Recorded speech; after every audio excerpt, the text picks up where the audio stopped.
you should be. I'm all sweaty. Sweaty Bessie. So, I've had my first blog of the day in already. For those who don't know what that is, keep listening, I will explain later on, but I basically ask you to write the blog for me. But we'll talk about that later on. There's plenty more stuff to talk about, including, man, I had the funniest journey to work I've ever had. The funniest journey I've ever had. It was hilarious, and it proves a couple of points. It proves that road rage is alive and well in this fantastic country of ours, and it proves that old people are really rude. Because I was, the language I heard coming out of this gentleman's mouth, I had road rage from a man. He was 80 years old. Can you believe that? Let me set the scene, ladies and gentlemen. I was driving on a dual carriageway, came into some traffic lights, dual carriageway traffic lights, okay? It's a high street somewhere. There was an old guy in his Nissan Micra in the right-hand lane. There's me in my Peugeot in the left-hand lane. Now, the lane I'm in, you can turn left or you can go straight on. You can do both those things. And then as you go forward past the lights, it's still two lanes, but there's one lane is full of parked traffic, so it kind of becomes one lane. At the traffic lights, the lights turn green. The old guy, who is 80, I'm not exaggerating, he is 80 years old. The old guy doesn't move. So I did what you're entitled to do. I've not broken any law. Well, I didn't break a law at this stage. Did what you're entitled to do is I drove forward. So I'm suddenly in front of this guy. Well, he starts beeping on his horn, tooting and all this. I'm like, what? What have I done? Have I done something? What? I'm just moved where you didn't move. I didn't shut him down. I didn't speed away. I just moved away.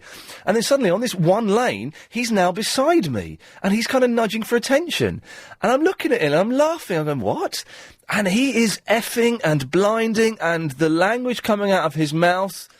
I'm looking at him in amazement going, what? Anyway, there was so we're neck and neck. And then there's a break in the parked cars on the left-hand side. So I did something that probably isn't a strictly legitimate move. Well, it is legitimate, but I undercut the car in front of me. I undertook the car in front of me. So now I'm one car ahead of this guy. Didn't like that. Then I saw another gap. So I went forward. Suddenly I'm 6 cars ahead of this 80-year-old man. I thought, well, that's the end of that. But it isn't. Suddenly this guy, he drove a blinder. Fair play. I will say this now. He was a better driver than me by some way. I think it may have been Sterling Moss, if he's still with us and not dead. I don't know. I think he's dead, actually. I don't know. Suddenly this guy is right behind me again, and he's beeping. And then we get to the bit, this is all over kind of like 30 seconds. Then we get to the bit where I turn right, and cars go straight on. So I got in the lane to turn right, and this guy drove up beside me, and he's giving me that. He's giving me that. He's flipping the bird. Now, he's 80 years old, and I later found out he was English. So why he was doing an Americanism like that, I don't know. But I'm just laughing at him, because I couldn't believe what was going on. So then I made the mistake of, and this is my fatal error. That caller's just gone. I don't know where that caller's gone. Maybe I was banging on too long. I made the fatal mistake of leaving a gap in front of me and the next car. So this old boy suddenly cuts me up, stops in front of me. I'm thinking, oh, blimey, what's going to happen now? He gets out of his car. And he comes up to my car. I'm like, hello? You effing do that to me again, I'm effing gonna have you effing arrested if it's the last thing I do. But more aggressive than that. And I said, well, excuse me, old man, it probably will be the last thing you do because you're a very, very old man, and if you keep shouting like that, you're gonna have a heart attack. Calm down. And then he's shouting, and I kept calling him old man. I said, old man, what have I done, old man? Old man, tell me what I've done. And then he got in his car, and he drove off. And I couldn't, normally in road rage, I kind of rise to the bait, and I have a bit. I couldn't stop laughing at this man. It was the funniest thing ever. Old people are insane. They're ruder than young people, and they are what's making this country terrible. They're creating the aggression. Talk about young people with knives. What about old people with vehicles? If you're over 60, you shouldn't drive. 0870 90 and 90 973 is the telephone number. Kelvin is in the Uxbridge. Hello, Kelvin. How you doing, Ian? I'm all right. This was the weirdest journey to work I've ever had. Oh, I get it all the time. As you know, I'm a courier driver. Yep. I'm on my way to Croydon at the moment, but a couple of weeks ago I was on my way to Leeds. Yes. And I come off at a junction and it was the wrong junction. So I went to get back onto the motorway. And bearing in mind, I've never been to this place before in my life, so I don't know what their layout ahead is like. No. So we've come up to a roundabout, and they're doing roadworks up there, and they've started to cone a lane off so it goes down into one lane. Yep. I'm in the right-hand lane, and this lorry's in the left lane, and I'm just ahead of him. And he's obviously seen me coming up beside him, and as the cones are getting smaller into one lane, I've started to move over. So this lorry's thought, I'm not letting him in front of me, so he's like basically cut me up, and I had to stop, otherwise I would have gone into the cones or gone into the side of him. Yeah. Anyway, he went in front of me, and we stopped at the roundabout, had traffic lights at the roundabout, and he leant out of his cab window, and he started, what do you call it, flipping the bird.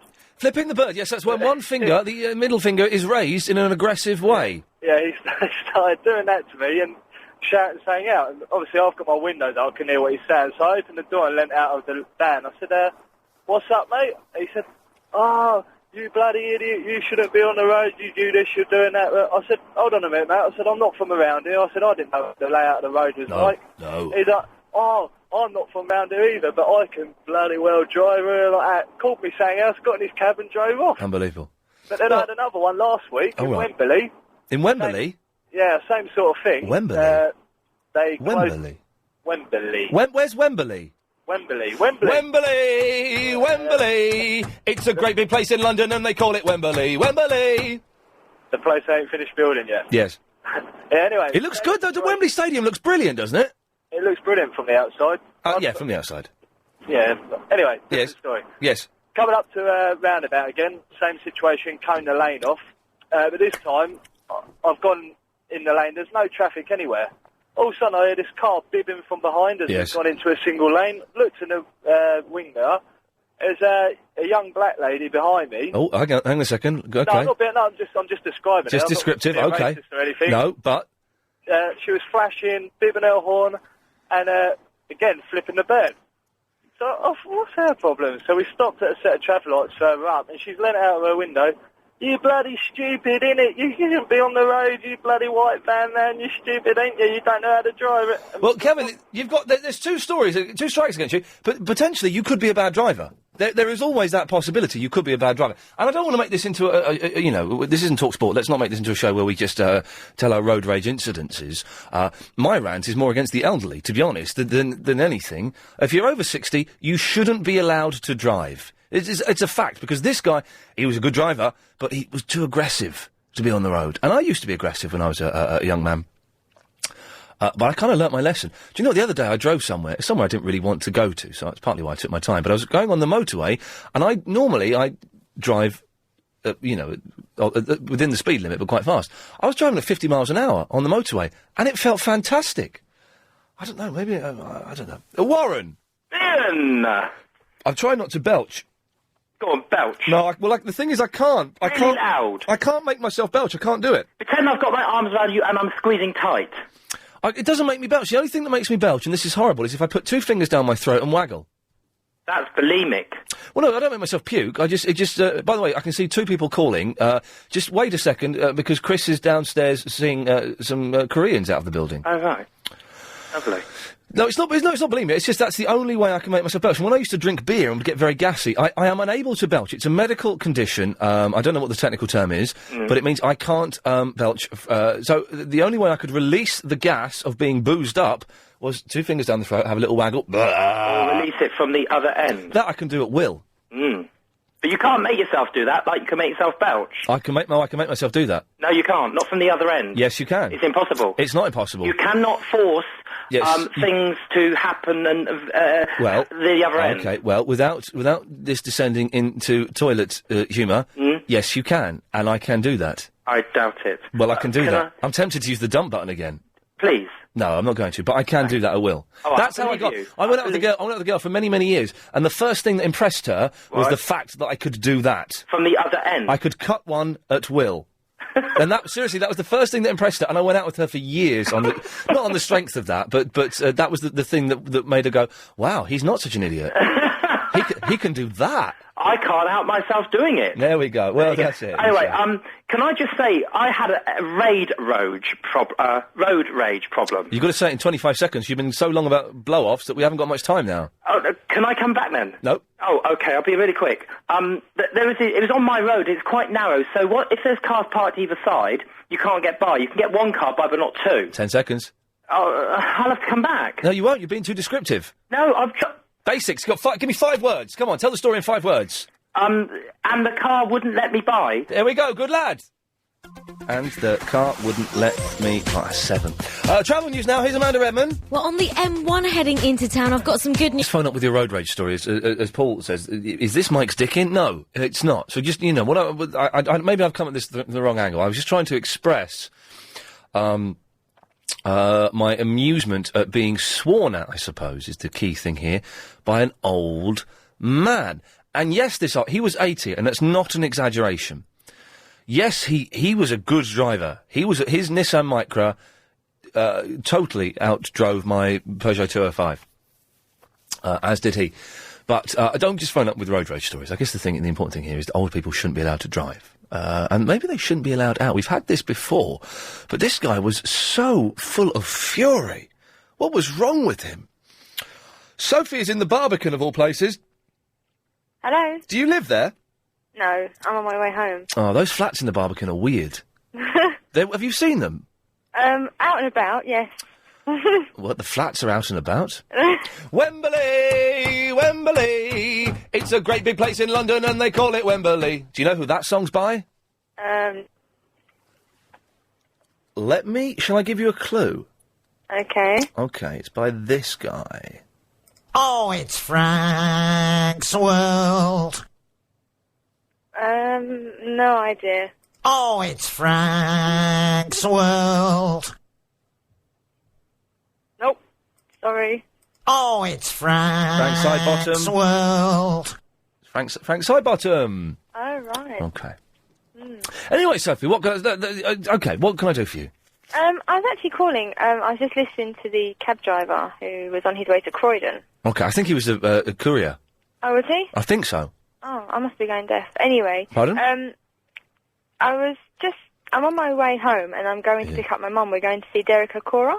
You know? Oh, Derek Okora, the Scousman who thinks he can speak to dead people. Yes, him. Oh, Sam, what are you getting, Sam? Are you getting something, Sam? Exactly. I will die in hell. Yeah, it's all nonsense.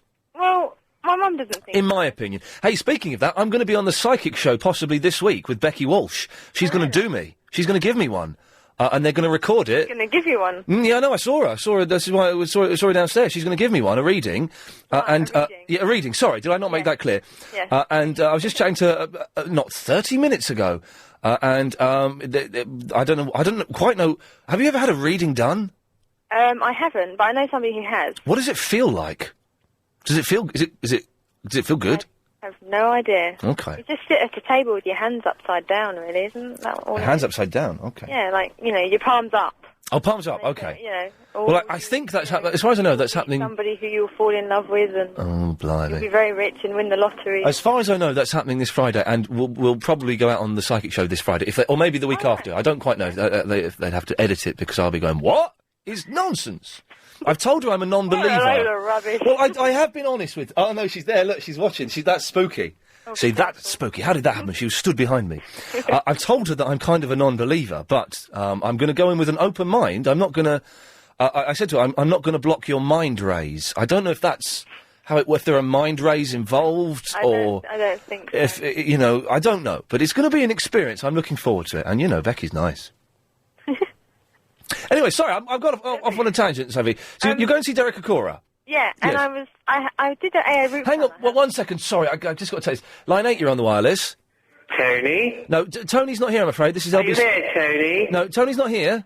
Tony? Yeah, Tony's not here. I'll have to cut you off now, I'm afraid. Tony? Yeah, bye-bye. Tony? There we go. Sorry, Sophie. Let's see this. God, his voice shatters my left eardrum. Right, let's follow your conversation through to the conclusion now. No more rude interruptions. I was wondering whether or not you knew how to get the easiest way to get to Croydon, because I did an AA route planner and it's so complicated. I really can't understand it. Hang on a minute. So where are you going from? I'm going from Ilford. Where's Ilford? In the east of London. Okay, I've got no idea where. Chris, do you know what Ilford is? No. Oh, that's the new. You know, he went on an assertiveness training course yesterday. He's been assertive all day. I called him sir at one point. Honestly, I didn't realise I was doing it. Right, so from Ilford to Croydon. What surely... It's Fairfield Hall, I think. Fairfield Hall, of course, home of great theatre. Surely it is... Is it through the Dartford Tunnel or something? I'm guessing South Circular. Right. And then down a bit. Have you not got a tom-tom? I haven't. You should... But it is on my Christmas list for Father Christmas. So. Get a tom-tom, because they are just fantastic. Mm. It's the best thing. It will tell you how to get there, and you don't have to... But that's not very helpful if I haven't got one. No, you're right. It isn't very... Yeah, I've got my mum to navigate, but... Turn around, you idiot. You're going the wrong way. See, they tell you exactly where to go. Okay, well, oh, blimey, it's not the most exciting topic, but if anyone knows how to get to... hang on a second, this is brilliant. This is absolute genius. We just lost that call, by the way. You know James O'Brien's got the Mystery Hour? Yeah. Where people like phone up and ask questions. Yeah. He's got, what's that thing? Like the Swap Shop Hour, where people swap stuff. Yeah. And he's got the Happy Hour, where people tell happy stories. And he's got the Power Hour, where people come on and are powerful. And you know he's got those different hours. How about we have the... I've not got a catchy title yet, so bear with me. The How to Get to Places Hour. We should have the Tom Tom Hour. Sponsored by Tom Tom. Ladies and gentlemen, I thank you. It's as simple as that. Okay, right, so the Tom Tom Hour... Yeah. Okay, let's write this down, because this is good. You know, we're moving slots in the new year. Right. 7 till 10 in the evening. This is going to be Tuesday Tom Tom Show hour. Right, I don't know. If anyone knows... Oh, hang on, Jenna? Yeah? Can you help? Yeah, I can help. Okay, there you go. Excellent. All right, what you do is you have to, if you're coming from Ilford, then if you go... Right, hang on, sorry, this is going to be really boring. So what I'm going to do is I'm going to play some music just to make it a bit more interesting. Right. Is that okay? Let's have the Burley down nice and low. Away you go. Right, okay, what you have to do is you have to go towards the Dartford Tunnel, then you keep going on that road and you get off at Junction 6 and you'll see signs towards Whiteleaf and Purley. You keep going straight on, you go past the Tesco's in Purley, do a right, and then you keep going along the Brighton Road and you're in Croydon. It's that simple. Junction 6, keep going straight on. That's it. So it's just Junction 6 past Tesco's on Purley Road? Yeah, but when you get off at Junction 6, there'll be a sign for Croydon at the roundabout. Brought to you by Tom Tom. Straight on. Okay, that's it. Right, that's it. So it's as simple as that. Yeah, excellent. All right? Thank you very much. Okay then, bye. Thank you, bye.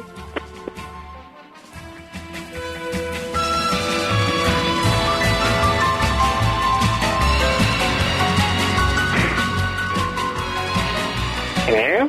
Hello? Hello? Hello? Hello? Hello? Is that Tony? Tony? Tony? Tony? Are you there, Tony? Hello, Tony? Tony's not here, but Sam is. Sam's here. Tony? No, Tony must be there. Are you there, Tony? Brought to you by Tom Tom. Here. Would you like a riddle? Okay.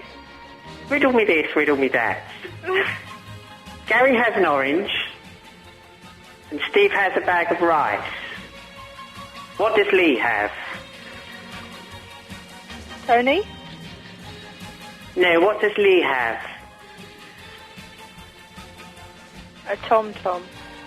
Shokai! Hello. Hello? Is that the Tom Tom hour? Someone's given her the wrong directions. Oh, okay. Right. Tell her to come off at Junction 4. Junction 4. Okay. Follow the signs into Bromley. Yep. And then pick up signs for Croydon. So Junction 4, follow the signs to where? Bromley. Bromley. Bromley. Okay. I'm going to end up somewhere completely different at this rate. Your Tom Tom wrong. Throw it out the window. I haven't even got a Tom Tom. Well, he's wrong anyway. Tell him to change his name. Okay. To what, Tony?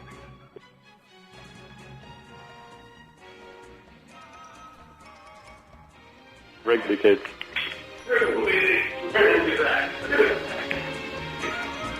Tony? Tony? Tony? You need to go straight over towards the M25 and turn left. Follow the road straight and keep going straight.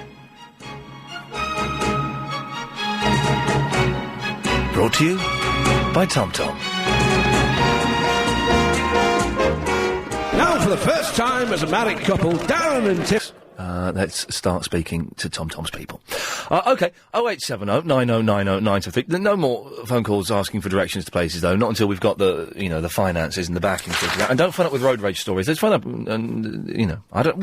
whatever. That's all I need to talk about, is I ordered some stuff off the internet. It arrived today.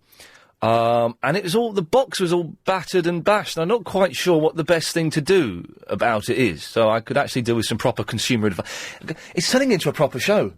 I've got to... Chris, we need to have a meeting during this news. Sure. There we go. OK, yes, so, road rage incident with an old man. I don't quite know where I'm going with that. We should have... I tried an experiment today of coming in really late. And then being interviewed by some Koreans for 20 minutes, which was nice. It was nice, that. Yeah, they came in. But the experiment almost paid off. The experiment has almost paid off. I just need to do some more experiments at coming in late, and seeing how that works. But yeah, so anyway, I ordered this, I did a lot of Christmas shopping from the Amazon, which, I'll say the website is Amazon, which is excellent. But excellent. I can't rate it high enough. But sometimes you buy stuff from Amazon, maybe electrical equipment, and it comes from a different source. It doesn't come from Amazon. And I bought something off of Amazon, and it came from a different source. And I won't say who they are. I'll give them a week to sort it out. And it came, and the box was all ripped, and it looked like someone had been playing football with it.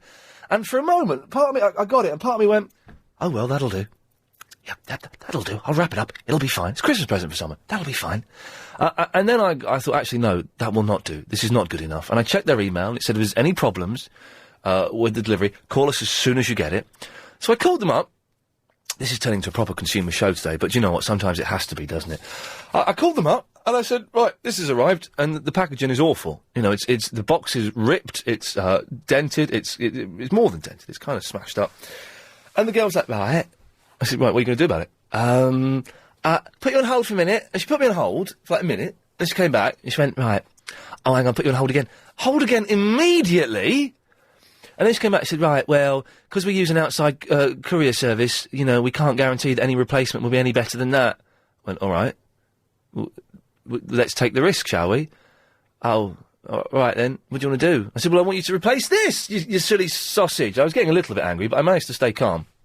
And so they're going to replace it with another one. But it all sounds a bit complicated. And I have to wait for a phone call from the courier, which they're going to call in the next couple of days. Now, I think we know they're never going to call, and this isn't going to happen until after Christmas. It just kind of... Chris, you were assertive yesterday. Yes. What would you do, sir? I'd call them straight away and find out exactly what's gone wrong. She didn't know what had gone wrong. She didn't know what day it was, I would demand to speak to someone else. OK, well, there you go. That's, Is it true, Chris, that at your assertiveness training yesterday, you were playing Pin the Tail on the Donkey? That was one of the games that we played. Did you have that, Helen, when you did it? Unbelievable. Unbelievable. This is true, right? Chris is... Do you mind me telling the story? Do you want to tell the story? Do you want to do it? No, you can tell it. Right, so Chris is on an assertiveness training course. OK, and they come back from lunch, and the woman says, oh, right, we're waiting for a couple of people. I know, let's play a game. Let's play Pin the Tail on the Donkey. So she gets out a Pin the Tail on the Donkey thing with, it says Happy Birthday on the top. It was a little children's poster. All right. I'm finding it intimidating but sexy at the same time. I puts it up, and Chris and his group start going, I know what this is. This is a trick. She wants us to be assertive and say, no, we don't want to play it. So some people sort of, did that. Said, no, we don't want to play it. We're being assertive as you've taught us. And she went, no, this is nothing to do with the course. This is just, it fills the time. What was her excuse for wanting to play it? we were waiting for people to come back from lunch. Said that bit. And she said it'll just fill the time. There you go, you see. How insane is that? Assertiveness training my backside. But there was pick and mix. Did you say thank you when you left? Yes, I did. OK, there we go. 0870 90 90 973, iain@lbc.co.uk. I'll be asking you to come up with blogs for the show later on. I'll do that after 5. So if you want to write a blog for the show, be listening after 5 and you will find out all you have to do to get on the LBC website. Ralph is in Gravesend. Hello? Hello, Ralph. Hello? Hello? Yes, Ralph. Hang on, all that music on, turn my hearing off. OK. Hang on. Yeah, I've been waiting so long. Yes. I forgot what I phoned for. OK. Oh, yeah, you were lucky. Yes. Yes. Driving. Yes. You young'uns. Yes. You don't know what you're on about. I've been driving years. And you get so angry. Yes. It wasn't me that was angry this morning. It was the old boy who was 80, who was effing... He looked like Ivor Cutler, and he was effing and blinding at me. Well, can you... Hang on, I ain't got my hearing right. OK, well, you sort that out and then come back in a year. Brian is in Hornchurch. Hello, how are you? I'm fine, Brian. How are you? Very well. A couple of quick things. Yes, sir. You know, you said you bought something off the internet. Was it from within the United Kingdom? Yes, it was. Well, goods should be fit for the purpose of which they are sold for. Does that mean even if the box is knackered as well? Because the box was all... The thing worked, I think. Is the thing inside all right? I think so. But it's a present. You want them... It's a nice present. You want it to be in a good box. Well, phone them up, see if they send you another one. Well, I did... Were you not listening? That's what I did! And what did they say? They said that the courier company is going to phone me in the next couple of days to arrange a replacement. But... we all know that courier company ain't never gonna phone me. We don't know yet. Yeah, we do. Anyway, on to the other subject. OK. Controversial one. Oh, the controversial. OK, let's hope you're better informed on this one. Yes. Women should not give out directions. They can't read maps. So that girl who said Croydon, go round the M25, that's very well if she wants to be Phileas Fogg and, go around the world in 80 days. From Ilford. 80 days around the world. Do you remember that cartoon? Yeah, it was a long while ago. It was a long while ago, wasn't it? Yes. Yes. You're in a strange mood, aren't you, Brian? I am, yeah. What's happened? Oh, just apart from nearly getting killed this morning, What was that? It wasn't Dion after you or something, was it? No, I got involved in a police chase. I was in the way when they were chasing a stolen car and he crashed into me. Blimey. Well. But it was all right. Yeah, it was all right in the end. Anyway, from Ilford, 8406. Sorry, I'm going to lose it in a minute. You cracking up as well? Yes, come on. Well, listen, I don't want any more directions to Croydon from Ilford, OK? I don't want that. But it's true, though. This is a medical fact, isn't it? Girls can't read maps. Well, no, they don't know left from right, either. My missus is in the car. I said, left or right? And she goes, over there. Yeah, I've had that. What's over there? I've had girls give me directions. This is true, and this isn't, me being misogynistic or anything. I've had girls give me directions. They say left, right, next left, and you take the left. No, not that left, the other left. Right, yeah. What, you mean right then? Yeah, okay. But the curious thing is, the voice on my sat-nav is a woman. What? Well, change it to a bloke, you'll get there quicker. Yeah, well, this is the thing. I'm not, it's an easy thing to say, but it's a medical fact, isn't it, that women's brains work in a different way. That men can read maps, women can buy shoes. That's the basic difference. The other thing they can do is they can go out shopping. Yes. For a pair of shoes. Oh God, here we go. Go in the first shop. Yes. For a pair of shoes, and then do the whole town and come back and buy the first thing they looked at. Okay, before this turns into a Jeff Green routine, Brian, I'm going to cut you off. Let's, those were his views about shoes and stuff, but it is true, isn't it? Women can't read maps. That's a fact, isn't it, I think? I might be wrong, but they can't. Not that left, the other one. What, you mean right? Well, yeah. Kevin is in Stepney, of all places. Good afternoon, Kevin.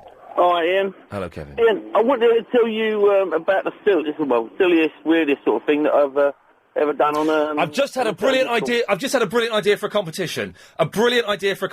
So I say it now. This is genius. All right, but we're not going to do this. But if we were doing the competition, it would work like this. If anyone phones us up, and during their phone call, we hear a police siren in the background, they win 50 quid. Isn't that brilliant? We're not doing that, so we're not doing that. But that would be the competition. If we hear a police siren in the background of a phone call, they'd win 50 quid or a prize. But that's not happening, so... But it's good, isn't it? That's good. OK, sorry, Kevin, away you go. All right, mate. Listen, I went on an assertiveness training course once. Well, it didn't work because you didn't mind me interrupting there, did you? Oh, well, I'm a gentleman as well. Yeah, Okay, good lad, yes. And anyway, what it was for a big public service organisation. Yes. Met Police. Yes. And the person had to break the ice. And what he done was he made everyone clap their hands. Okay. So, but one after the other. Right. So if I clap my hands like so, then you clap your hands. And then when everybody had done it, he then said, now you've all caught the clap, do you feel better? Oh, Jesus. I would have, at that stage, I would have got up and walked out. Well, they were paying us for the day and the free lunch, you know what I mean? Did you find it quite amusing? Well, yeah, I mean, obviously. Okay. Well then, you can go. Okay. Can I take this, line 7, you're on the wireless. Hi there. Can I talk to Ian Lee? You're speaking to him. Hello, Ian. It's Laura. Hello, Laura. How are you? I'm alright. My left ear is really starting to hurt for some reason. I don't quite know why, yeah. Listen, now you know this thing about the 50 quid? If it were a competition. If it were a competition, the competition would be, if you phone up and we hear a police siren in the background of the phone call, you'd win 50 quid, or something, yes, but that's... Right, now listen, I'm in Watford General Hospital in the car park at the moment. Shall I stay there? No, but we're not doing the competition. No, but if we were to, should I stay there? Yes. I'm back by the A&E. Well, then you'd win yourself a lot of money. Right, so shall I stay there then? But we're not doing the competition. If we were to, though? Yes. Okay. Thanks very much, then. Pleasure. It's got to be a police siren. What was reasonable about that question, Helen? There was nothing reasonable. It was I thought it was a good question. What was good about that The question? competition. But that we're not... if she stayed there and waited long enough, Oh. the siren would go past. I've got two people who've been on an assertiveness training course picking on me now. But we're not doing the competition. And it's got to be a police siren, not an ambulance. But she said that. But if we were doing that, I thought that was a good point. No, she was saying... She kept saying, yeah, if we were, should I? But then she was saying, should I, and putting it into the present tense. So that didn't make sense. That was confusing. And also, it's got to be a police siren. Thinking. Yeah, well, it's a competition, you know, it's like a big cash giveaway. And it's 50 got quid? 50 quid, yeah, of your money, Chris. And it's got to be a police siren, not an ambulance siren, so... Can you tell the difference? Yes, I can. Lorraine! Hiya! Hello, Lorraine. Yeah, I'm good. I'm good. My heart hurts a little bit. Oh, why? You're missing me. No, you got a dirty laugh. No, I've been worrying recently that you know, there's all these posters up. For if your chest hurts, you're having a heart attack. Call 999. Have you seen these? Well, I'm worried that maybe I'm having. Well, it's put the fear of God into me. You see a man with a belt tied around his chest, and you think, well, geez, maybe I should call. No, you're not having a heart attack. You wouldn't be sitting there now. I know loads of people that have had them. Okay, Lorraine, stay there. I've got to do this now. Oh, okay. Time for the travel news from the Travel Centre. It's Amanda Redmond. Well, we've got big problems that are still around Tottenham. The closure. Hiya! Hello there. I originally called in about driving, but then you said you didn't want any road rage. It's not road rage, really. It's sort of funny stories. Well, if it's a funny story, then go on. Well, I was out in... Oh, hang on! Is that a police siren in the background? Oh, that's not mine. If I was You could have won 50 quid. No, I'm not desperate for it. I am. Oh, not like the last caller, anyway. For what? Not like the last caller who said desperate. My left ear is really starting to hurt. Someone's talking about you. No, is it? No, that's when your ears burn, isn't it? This is actually my ear is hurting. What, anyway. painful? Yeah, hurting, painful. Ouch. Mm. Anyway, Lorraine, yes, come on now. Come on, chop, chop, chop, chop. Nose. I was going through Ealing with my... Lover? No, my son. Oh, okay. Well, yeah. And he's been out a few times with me when I go to work. So, anyway, I was going through there, and the lanes go from, dual carriageway into the one lane. So, as you do, you feed in one after another, don't you? It's being polite, you let them... But this elderly couple were next to me, and I didn't see them to start with. I could just see someone's a bit grey hair. And they pushed in front of me. Yeah, they do. Aggressive. And these were elderly, yeah? Yeah, they are. They're the worst. I know. So I thought, I'm not having this. You cheeky, so-and-so. So-and-sos. So I came across the other side of the light, and there's a bus lane, but you're allowed to go in it during the day between 10 and 4. So as we came over, and no one ever really goes in it, because when you get up there to the top of it, there's a load of traffic in front of parked cars, so you can't get there. Anyway, I thought, bugger it, I'm doing it today. So I drove up past them, and as I went past them, I waved to them, a very nice sign. Yeah. And then we got up to the next set of traffic lights, and I pulled alongside and I opened my window and I shouted out, "Have a nice day," because I knew I'd cut them up and drove in front of them and got it past them. And another one was... No, that's enough. Oh, okay. Is that a police siren in the background? No, if I was in Ealing, they'd be low. Oh, you could have won 50 quid. No, Do you know, I wasn't listening to that. I was playing a game. This is really rude. I was playing a game where I put a pen in my mouth, and then I toss my head back, spin the pen around, and then catch it. No, how do you spin it around? Well, you put the end of the pen between your teeth, and then you flick your head up, fire the pen up in the air so it spins, you catch the pen, and then you write a letter. That's what I was doing. Oh, no, I can't do things like that. Okay, well, lovely. So, I wasn't paying any attention to that phone call, and that's probably a point to get rid of them, isn't it? If I'm not listening, then you're not going to be listening, and, we can't get rid of her. It's a Bieber. Well, I hope you're listening to me now, Ian, because I'm really... my second day, and you're already upsetting me. I can't believe it. Yesterday, Chris, I told... You know that young gentleman who was bullied by his friends for phoning LBC so often? I've been bullied. And they said, you... LBC. Oh, yes. I told Habiba what that was on air, and then I dumped it. That's good, wasn't it? Very good. Don't repeat it, Habiba. No, don't repeat it. I'm not going to repeat it at all because I can't repeat it. No. But, listen, Yes. map reading. Yes. You and that geezer from Hornchurch, shove it, both of you. Girls can't read I can maps. read a map. I can read any map you give me. I drive in not only England, but across Europe and other countries. Can I ask you a question? Of course you can ask me a question. Do you turn the map upside down? No, I don't turn the map upside down. I keep the map as it is. Oh. I figure out where I'm going But prior you're- to actually stepping into the car. Hold on, I'm talking. You're quite I write out manly. my route. Right, you write out the route? Yeah, as if to say, right, go A12, second right, third left, roundabout straight, so that I'm not keep referring to a map because I do want to be in proper control of my vehicle at all times. Yes. Yes. And then I go. Yes. It's not only men who can read a map. It's not only men who can drive a car. But you're quite manly, though, aren't you? I'm not manly, You've but I probably got have a more- manly kind of job, and I do have to do a lot of driving. You've probably got more of the male chromosome than most men. No, I have not got more. And I'll tell you what, I hate shopping. I own about 3 pairs of shoes, and 2 of them are trainers. There we go. I think you're potentially a fella. No, I'm not. And the other thing is, you need to check out Chris's website. Why? What's on He's Chris's put on dodgy videos. Hello, Habiba? How is your website doing, Chris, by the way? 'Cause you know I can't be bothered to look at that rubbish. Excellently. Thank you. Were you saying excellently, or were you saying excellently? Yes. Okay. Steve! Hello? Yes! Yeah, I got sent a finger this morning. All right. It might have been a fishing rod, but I don't know, it might have been a peppermint toffee. But it was a parcel that was delivered, and the parcel was delivered to me by, I think it was Deputy Dog or something, I can't remember. Should I get the bomb squad out and then telegraph you up? No, sorry, not the telegraph, but the TV. No, not the TV, wait a minute, it was the phone. Yeah, that's the phone. And I put my phone up, so, excuse me, I've got to pick my fence screen. And he's gone. Well, he's not. Hang on, he's not put the phone down properly. Steve, you've not put the phone down properly. Keep that line up. Steve, anytime you want to pick up your phone and join in the conversation again, you're more than welcome to, because the line is still up there. I don't know who this is on line 9. Hello, Ian? Yes, you're on the air? Yeah, you wanted 3 sirens. I've got one going in the background now. Okay, right, you don't win anything. Oh, right, what's that? The competition, we're not doing the competition. You're not doing the competition? No, we're saying it would be a good competition if we did do it. It would be a good competition. Why can't I win nothing? Because, well... In my mouth. Sorry. What? I've got a pen in my mouth. You got something in your mouth? I've got a pen in my mouth by Secret Squirrel. Secret Squirrel? Why aren't you giving me nothing? I want me 50 quid in. I want my 50 quid in. You want your 50 quid as well? Deputy Dog wants a pen. We go halfway. We go 25. There it comes again.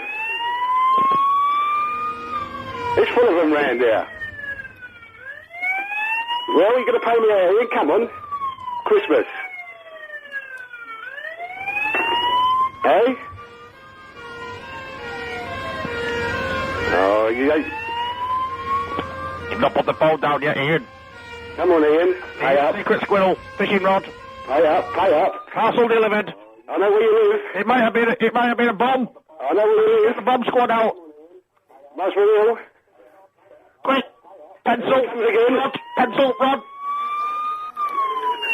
Oh, it's all going off around here. You want to roll it up? Rod! Bomb squad! Pen squad! Bomb squad! Squad! Rod! Mud! Right here, I'm going to come and get you. Here they come, here they come. This is Lieutenant Columbine. Steve has a habit of missing things. Yeah, talking. Oh, hello? Hello, Jake, you're on the air. Hello there, how are you doing? Yeah, good. Yeah? No, I was just listening to all that sirens. What's going on there? Well, we were saying, wouldn't it be a good idea to have a competition where if you phone up the show and during your phone call we hear a police siren in the background, you win £50. We're not doing that competition, but people have been phoning up thinking we are doing the competition. We're not. We're just saying it's a good idea for a competition, but we're not giving away anything. Yeah. All right, you wouldn't get that where I am, down in Sleepy Broadstairs. No. On the Kentish coast. It's like the Bronx down there, isn't it? What are you talking about? Oh, there's like loads of hooded muggers running around. Hooded muggers who, according to news reports today, they mug for kicks. Do you think so? Well, that's what it said in the Daily Mail. Daily Mail, yeah. Obviously, they're whatever they say is totally true. Yes, of course. Yeah. No, I was going to talk to you about. It just sort of suddenly came up in my mind. It's very a bit odd, really, but contaminated work surfaces. Oh God. Oh blimey! He says. Now, what do you think's the most contaminated work surface you could put your hand on? I know. Oh, what is it? Because there's something that's dirtier than your toilet seat, isn't it? That's right. It's what is this? You're a bit train spotterish. You should know this. It's not like a chopping board or something, is it? No. It's what is it? Even less likely than that.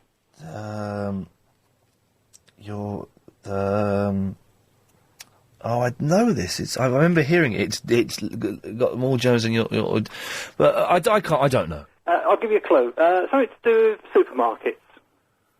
Ian Lee. But Ian Lee is dirtier than your toilet seats. Who's that? Ian Lee is dirtier than your toilet seats. It's possible. I don't clean. Right. Supermarkets. What, the checkout girl? Because she was filthy. Well, I've never actually been quite that close, so I don't really know. No. Trolleys. Trolleys. Apples. Trolleys. The seats on trolleys. No, not the seats. The handrail on the front of a trolley. Oh, is it? Yeah, it's more contaminated than toilet seat.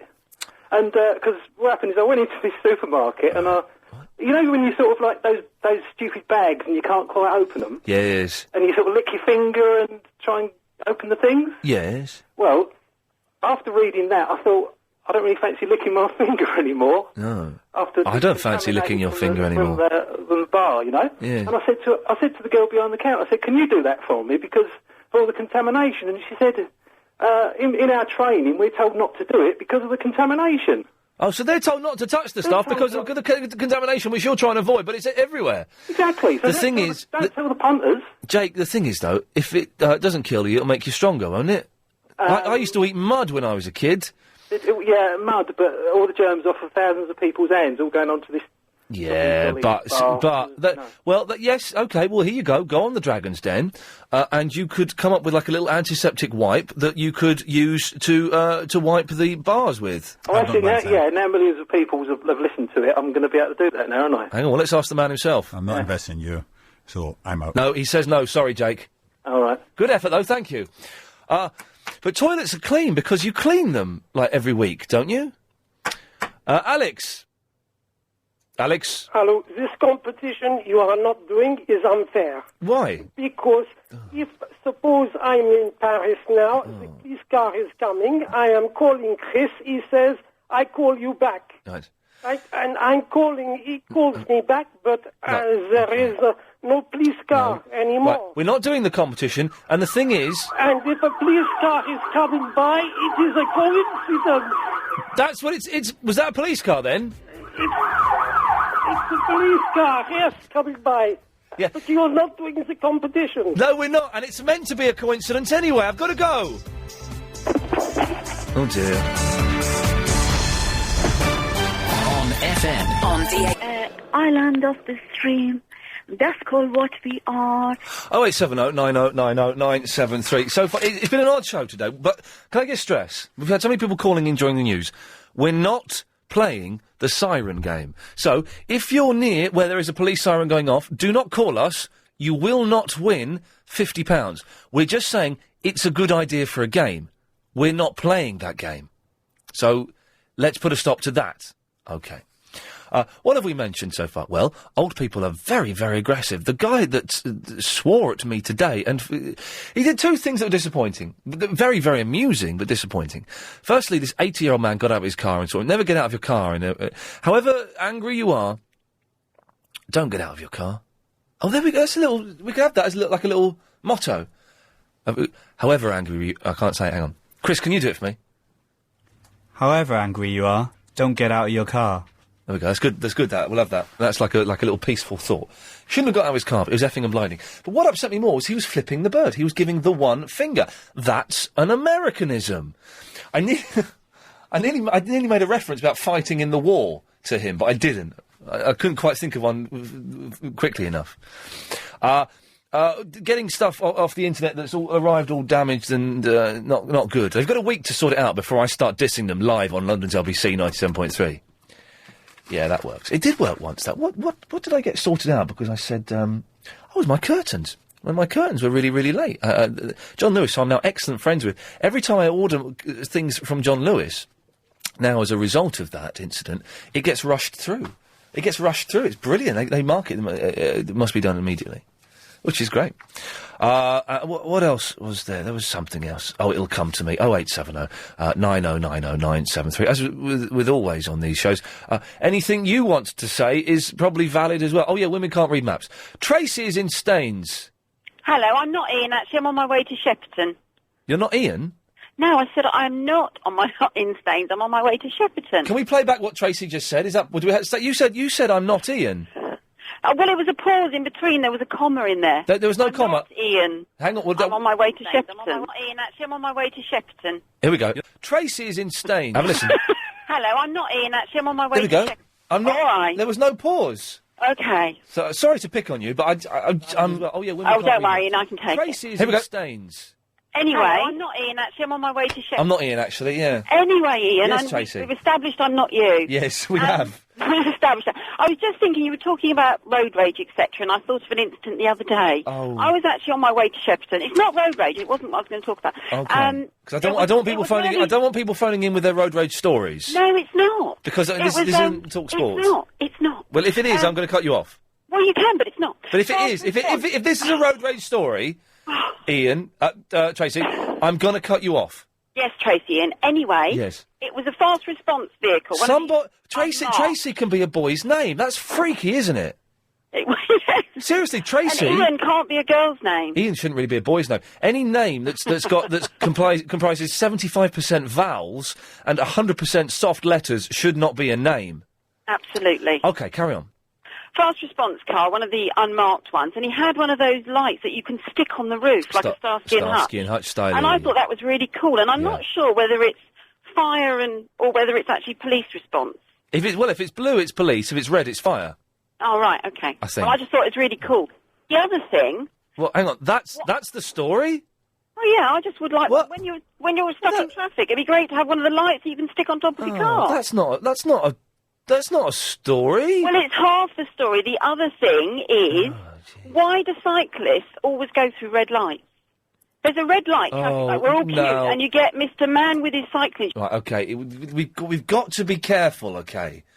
Very close to Sport Talk territory. Let's just come on now. Please. Listen, you're better than this. That's why you listen to this show and this station. So just come on now. Pull your finger out. Louisa's in Fulham. Hello. Hello, Louisa. How are you? I've got a very dry mouth, so I'm going to have some water. You have some water. I started listening to the show late because I was late in turning on my radio, but I just came on when I was hearing some gentlemen talking about the germs on the trolleys. The handle of the supermarket trolleys are filthier than toilets. That's what everybody says. And then you were saying that he could make his fortune in designing some disinfectants for it. Yes. But sorry to tell him he won't make his fortune because it's already being done all over the United States. They have a huge disinfectant little tissue that you pull out by the trolley stand. These huge buckets with tissues that you pull out and use for just that. One day I'm going to have a brilliant idea that's going to make me a fortune. I just don't I know keep what- saying the same thing. Damned Americans. You're an American, are you? I am Oh, from Arizona. Well, Arizona's quite cool, isn't it? Yeah. Well, figuratively, yes. Figuratively, yes. Literally, hot as HELL. Wow, you can't say hell on American radio. Oh, I guess we can. I don't know. I got my son in the car. Okay, and you can't say. Well, hang on. You can't say hell in front of your son. Well, he's 2, and he just repeated back to me over and over again. But you can say hell, though, can't you? Well, I guess I could. Since I say heaven, I guess I can say its opposite. Exactly. You can say hell. You know, my parents used to F and blind in front of me, and that's why I've got such a potty mouth. But what other words can't you say in front of your son? Oh no, the ones that he already knows beautifully. But he can. At some point, he's going to be able to spell those words as well, isn't he? And he's going to say Exactly. That's why I wasn't even going to go down there because he's pretty handy with 4-letter ones right now. Louisa, listen. Thank you very much for that. All the best. Bye bye. Words you can't say in front of your kid. That's interesting. You didn't say hell in front of the kid. 0870 90 90 973. It's Barnsworth. Hi, Ian. Hey, Barnsworth. Hi, how are you, Dale? I had 5 hours sleep last night. Oh, dear. Yeah, I'm knackered. And I woke up at 5 because the cat was scratching to get in the bedroom. I'd shut the door by mistake, and so she scratches until you wake up and let her in. And then I couldn't get back to sleep again. Oh. So, You told your cat off. what? Throw her out? Did you say? You should have told her off for waking you up. Oh, well, I did tell her. I told her off the other day because she was really, don't swear, getting on my nerves. Your head in, yeah. Yes, but she doesn't understand because she's fat and stupid. My dog howls outside the room, though, if you don't let her in. Sometimes in the morning, so... I had the brilliant idea, and this is a brilliant idea, of putting cat flaps on every single door in the house. So you can shut every door, so you're still insulated. This is a good idea. That's a good idea. Yeah, so all the doors are shut, so that because you're supposed to keep the door shut to stop the air escaping. But every door has got a cat flap in, so she can come and go as she pleases. That's a good idea. It's a bloody good idea, but I can't be bothered to do it. No. Can you get someone else to do that? Well, yes. Do you know? Maybe I will look into doing that. Maybe I should do that. But then I don't know. Anyway, Barnsworth, we've only got 50 seconds now. Oh dear. Right, you know this thing that you were saying about people over 60, how they should be banned from driving? They should not be allowed to drive cars as they're miserable sods. Well, I think they should at least have to retake the test and learn the highway code again. Yeah. Because my granddad doesn't know what the road markings mean on the road. Yeah, well, they don't, because things were different in that. Get this, my dad, he passed his driving test by being in the army when he was like 17 or 18 or something, and he had to drive as sergeant from one place to another place, and at the end of the journey, the sergeant said, well done, you've passed your driving test. And that was it, that's all he did. And he's got a full driving licence. That can't be safe. That's shocking, but they didn't have the highway code. The highway code wasn't invented until what year? 78. Well done. 1978. I've got to go, Barnsworth. Thank you for that. 0870 90 90 973. When you're tired, the monotony of driving is... Hello, Ian. How are you? I'm all right. I'm suddenly just flagging a little bit. I've been hit by a wave of exhaustion, but I'm fine. Yeah. I'm the same, actually. In fact, I've got a slight pain in my side, and I'm wondering whether I ought to go to the doctor's this evening, because it feels a little bit twingy like appendicitis. Oh, now listen, because my heart is hurting, and I think I'm having a slow heart attack over a period of a week. Seriously, I mean, I'm quite a bit of pain. Not pain, actually. No, I'll take it back. I'm in quite a bit of uncomfortableness.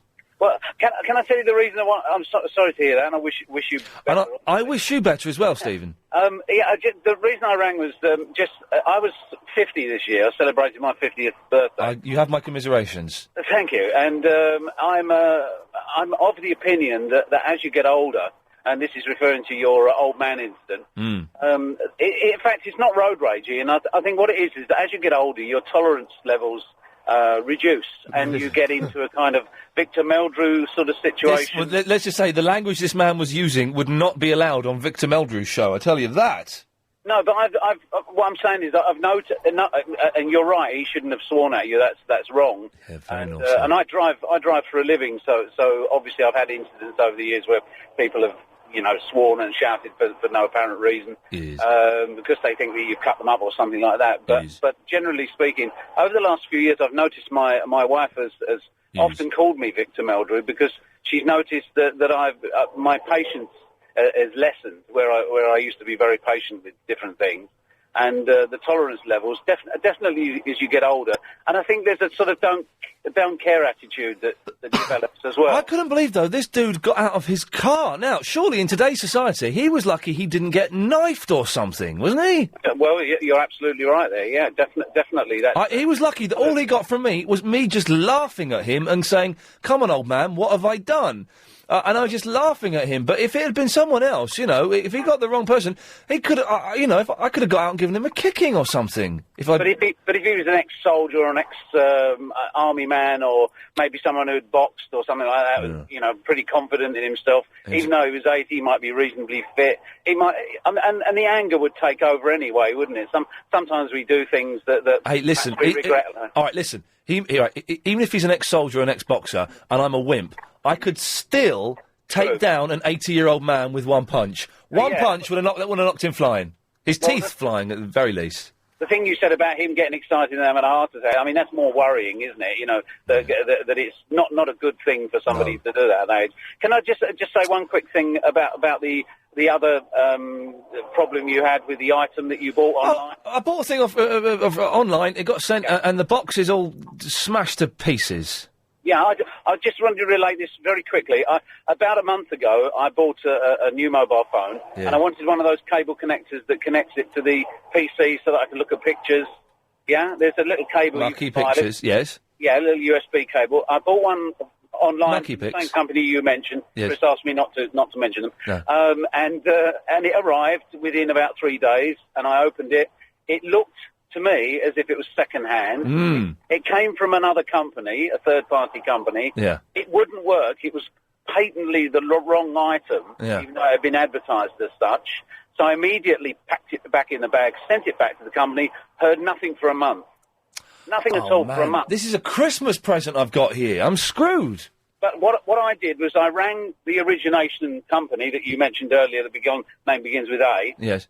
And I complained online. Yeah. Within about 2 days, I got a full credit from the third party company. So I think if you go back to the company you originally ordered the item from, they'll sort it out for you. Okay, listen, thank you. We can say Amazon because Amazon are doing well here. Amazon are coming out of this really well without getting all but the thing I bought was via Amazon, but it comes from a third party, and the third party have completely. In fact, no, stuff it.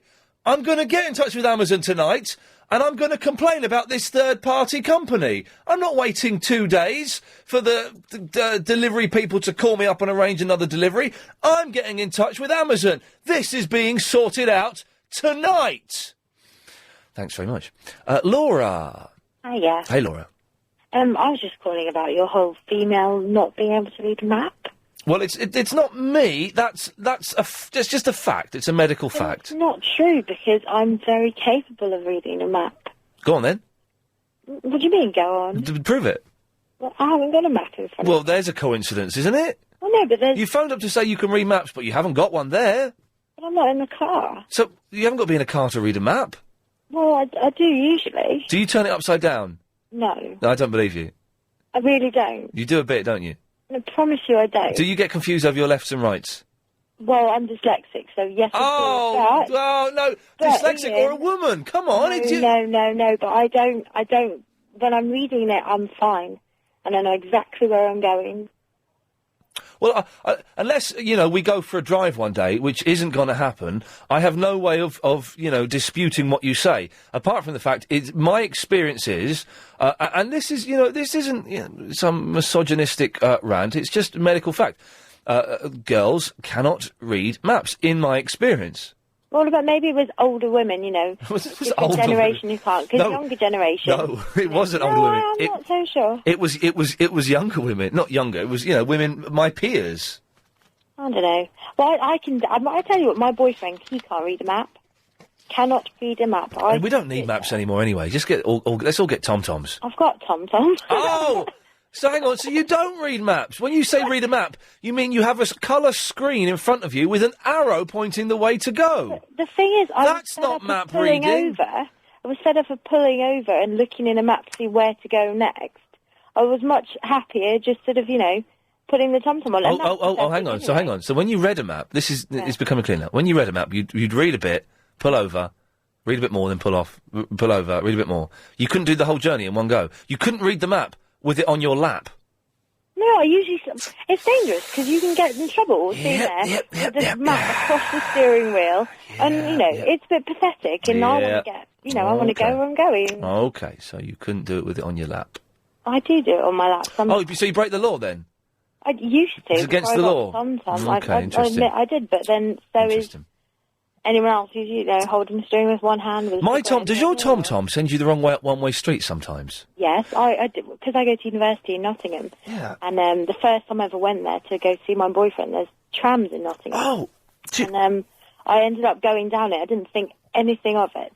I went down it and then screamed because I realised... There's a tram coming your way. No, there wasn't, thank goodness. But I realised I was on a one-way street, on a tram line, and really did...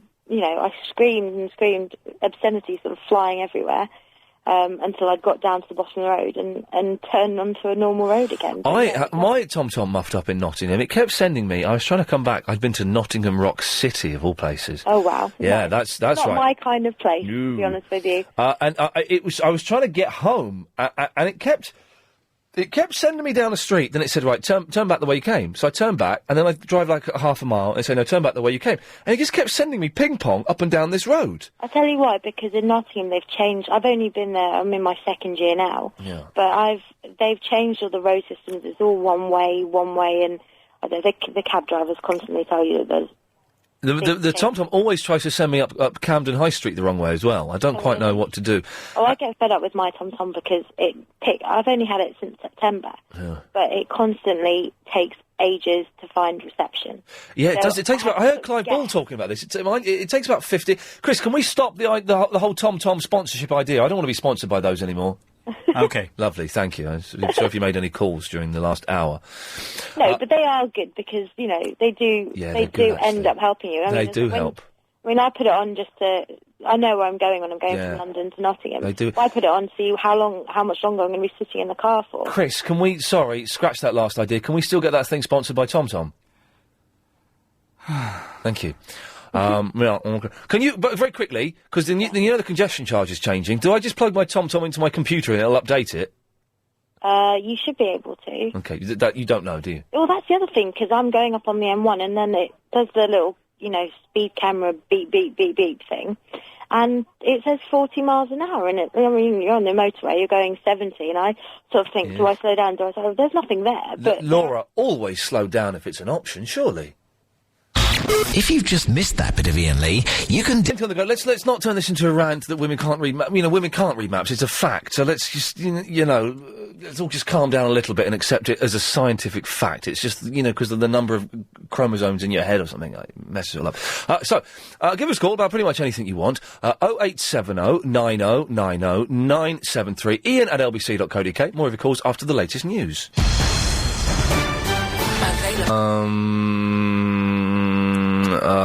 Amanda Redmond has emailed me. I have to read maps for my job. Well, you don't, Amanda. Travel lady. You just look at monitors and see facts, don't you? That's how you do it, isn't it? No disrespect. Okay, plenty of stuff on the go. After 5, I'll be asking you to write your blog for the show. The best blog of the day will get posted on the LBC website, lbc.co.uk. But I'll explain that after 5. But just make sure you're listening, because it's important you listen. What are we talking about? Getting stuff off the internet and it being knackered. I ordered some tickets off the internet as well. This is going off on a slight tangent. From a slightly hooky website. Not hooky, but, expensive website. And then I forgot what date I'd booked the tickets for, and I'd deleted the receipt. I'd forgotten what... It was the date... It was... Go on. Is this the Dolly Parton one? Yeah. It's for one of 2 nights, and I couldn't remember what night it was. And so I had to phone them up and say, I don't know what night I'm going. And they told me, which is good, which means I'm still going to get the tickets, I would have thought. Step closer to that. Ivon! Hi. Hello there. Hi, Liam. First-time caller. Are you? I just We've spoken before, haven't we? I don't think so. No. Okay. I wanted to talk to you about this, the highway code, because I took my driving test in 1958, because I'm a real old bugger. Oh, dear. And You weren't the old guy that swore at me today, were you? No. Okay. But I'm sure that I had a highway code then. No, the highway code was... You said they came out in 78. The highway code... It may have been a new version, but No. I'm sure they had them. No, the highway code was invented in 1978. That's fact. Really? That's fact. I was on the highway code team when I was at school, so I know things like this. Fact. The highway code was invented in 1978. Before that, I think they had like, wasn't it called road law or something? Road law. I don't know. I'll have to Google it and check. Google it, but I think you'll find that when your day it was called like road law or footpath etiquette, or I think it was something like that. But it became the highway code, and you know things like speed limits, stopping distances, and signs. Signs. We had to learn the signs. The signs were invented I remember being tested on them. in '78. Those signs were invented.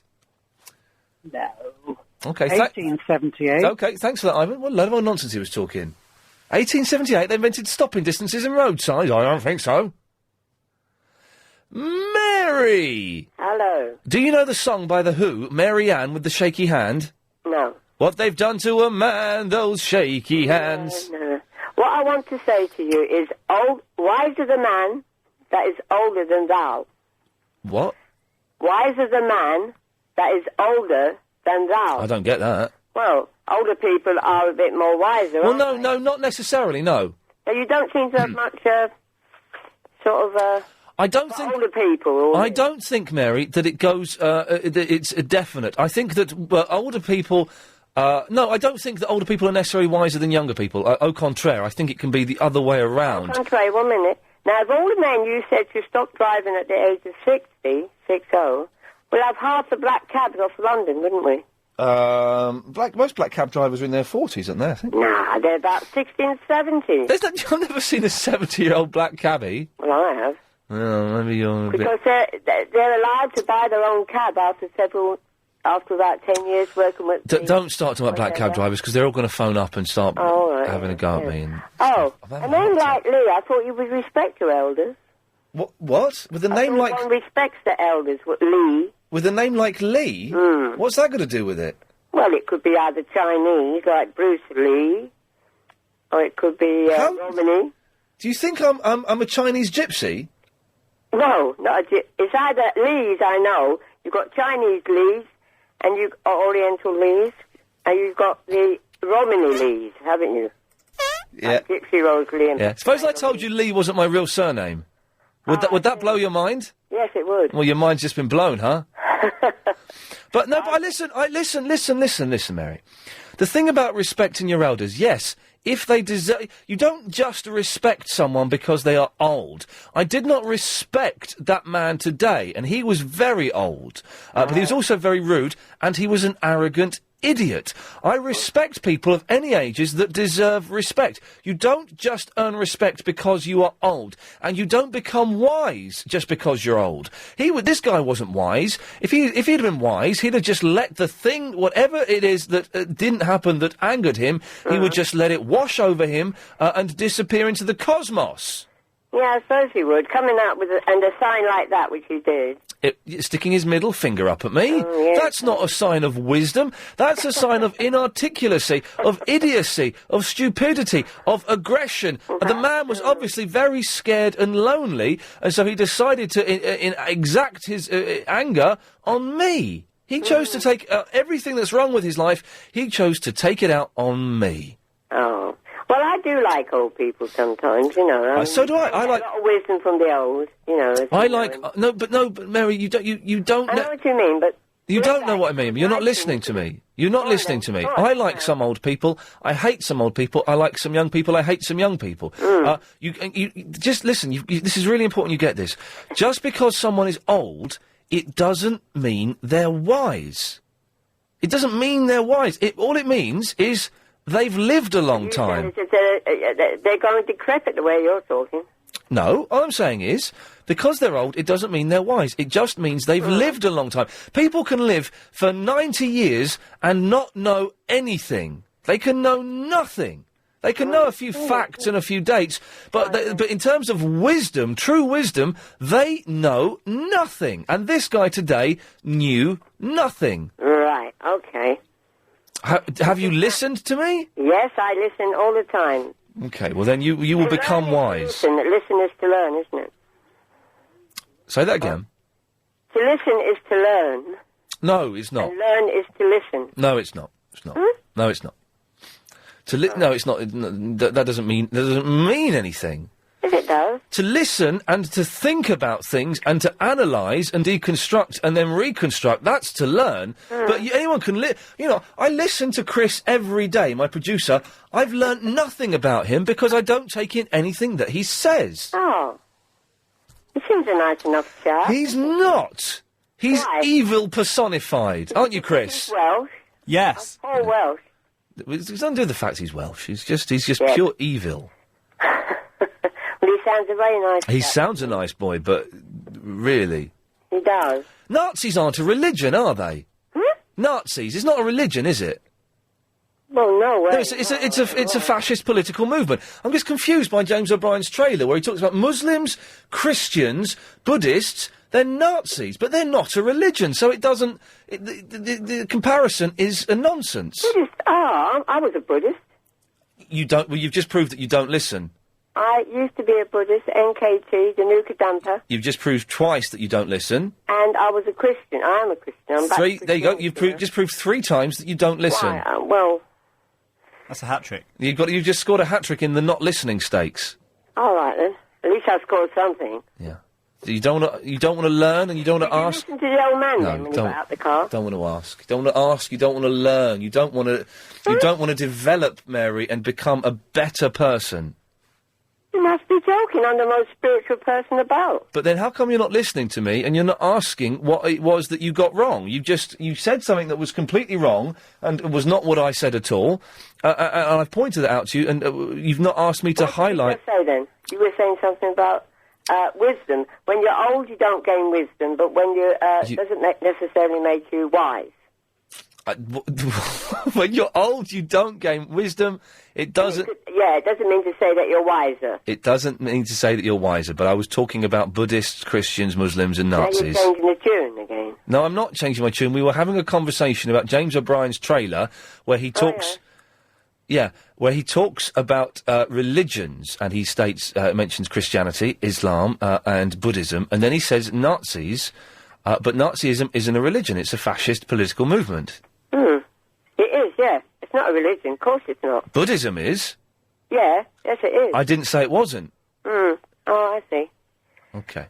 Well, thanks for that, Mary, and hopefully you've learnt something today. Yes, I have. I take you anyway, so I can play it back to myself. Well, there you go, then. Gives me confidence, you see, so I can see... Good work. It's always nice to talk to you, Mary. Like Chris goes through, like, it gives you, what's that, confidence, or that, what programme did you do? Oh, he did an aggressive course yesterday. Oh, aggressive? Yeah, to become more aggressive. No, I like to play Sexually. because I like to see how stupid I've been or how... Okay, well, you're in for a treat today then, Mary. Thank you for that. I'm still listening. Oh, you're not quite, but I like you, so thank you. Okay, well, we'll do some more of your calls after this, I think. Your desk is a permanent... A religion now, I think, on it. I think it's like I don't know what the definition is, and this is all a little bit too arty-farty for my brain. I think it's a philosophy, as opposed to religion. I could be wrong. Let's not debate it too much.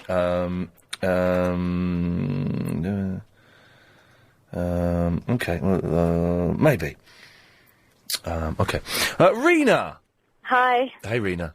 how are you? Yeah, I'm alright, yeah. Excellent. I just had the radio on. I was the first-time caller. Oh, hi there. Hi. And I heard you made a comment about women can't read maps.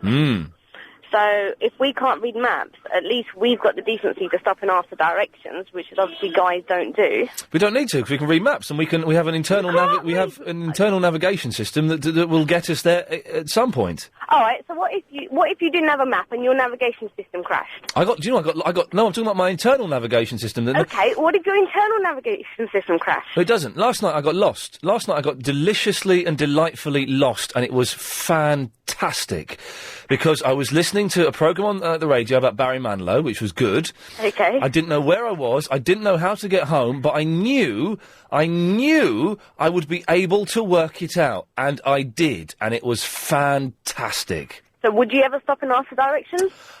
It's pointless stopping asking for directions, and you know why it's pointless, don't you? I know why it's pointless, because guys don't do it. No. Your ego. That's yes, not the it point. is. That's not It the is point. the point. No, there is a reason why stopping and asking for directions is pointless, and Why that? you know what it is. No, tell me, please. Okay, because when anyone stops and asks for directions, or whenever I have given directions to someone, you instantly see, after the third direction, their eyes glaze over and they think, I ain't never gonna remember this. Because the human brain, and this is a fact, the human brain can only hold in its memory, only hold in its short-term memory 8 pieces of information. So if you give any more than 8 directions, the brain just dumps it all and can't remember any of it. And that's a fact. Do you not ever write your directions down? So you ask for directions and you write them down, do you? Because you don't. That's a lie. You're just saying that. I to be, do. Oh my goodness. You're saying that to be obtuse. I'm being honest. If I stop You're and not. ask for directions, my husband does stop and You're ask not. for directions. You're not. If I were giving you directions, you stop me and you ask for directions, and I saw you take out a pen and paper, I'd say, to be honest, love, I've got a life. I'm not going to stand here and give you directions. You do not write them down, Rena. That's a lie. But not everybody's like you, though. That's a lie. I do not believe If you. I stop and ask somebody for directions, I would not want to stop 4 or 5 times down the same road and ask different people because I've forgotten what they said. I'd rather sit and write my directions down. But you don't do that, though, do you? I do that. I've got pens. You name it, I've got it in my car. I've got pens, I've got papers, I've got notepads, I've got Post-it notes. I've got everything in my car. God, it sounds like hell. That sounds like a girl's car. It is a girl's car. And I bet you've got a funny flower hanging down from the wing mirror, and you've got a teddy bear sitting on the dashboard, and you've got a spare pair of shoes in the boot. You have, haven't you? I haven't got a teddy bear. I've got a Corona bottle hanging off my wing mirror. You've got a what? I've got a Corona bottle. A beer bottle? A beer bottle. Obviously a teddy bear beer bottle, but... Jeez, it's... Rena, thank you for that. It sounds hellish in her car. She sounds nicer. Les. Hello. Hello, Les. All right, Ian. Yes. I'm sure, if my history's right, that the highway code was invented in that magnanimous year, 1978, the same year as the guy who invented the pockets. Well, now, isn't it fun? Tobias Pockets you're referring to? That's it. Tobias Pocket. Tobias Pocket. Yeah, well, it was... The pocket was invented a little bit earlier. You're confusing it slightly, but it was, yes... Well, it must have made driving more difficult then, obviously. Yeah, well, exactly, but... You wouldn't know where to put your car key. Well, exactly. Yeah, that's probably why they didn't bring the highway code out then. Well, you had nowhere to put the little highway code book. You just I'll had tell to... you what I'm going to do, Ian. As soon as I get home, I'm going to Google it and I'm going to look it up on highway code on the www. Les, you're a good lad. I like him. That's what we want more of. Fruitcakes like Les.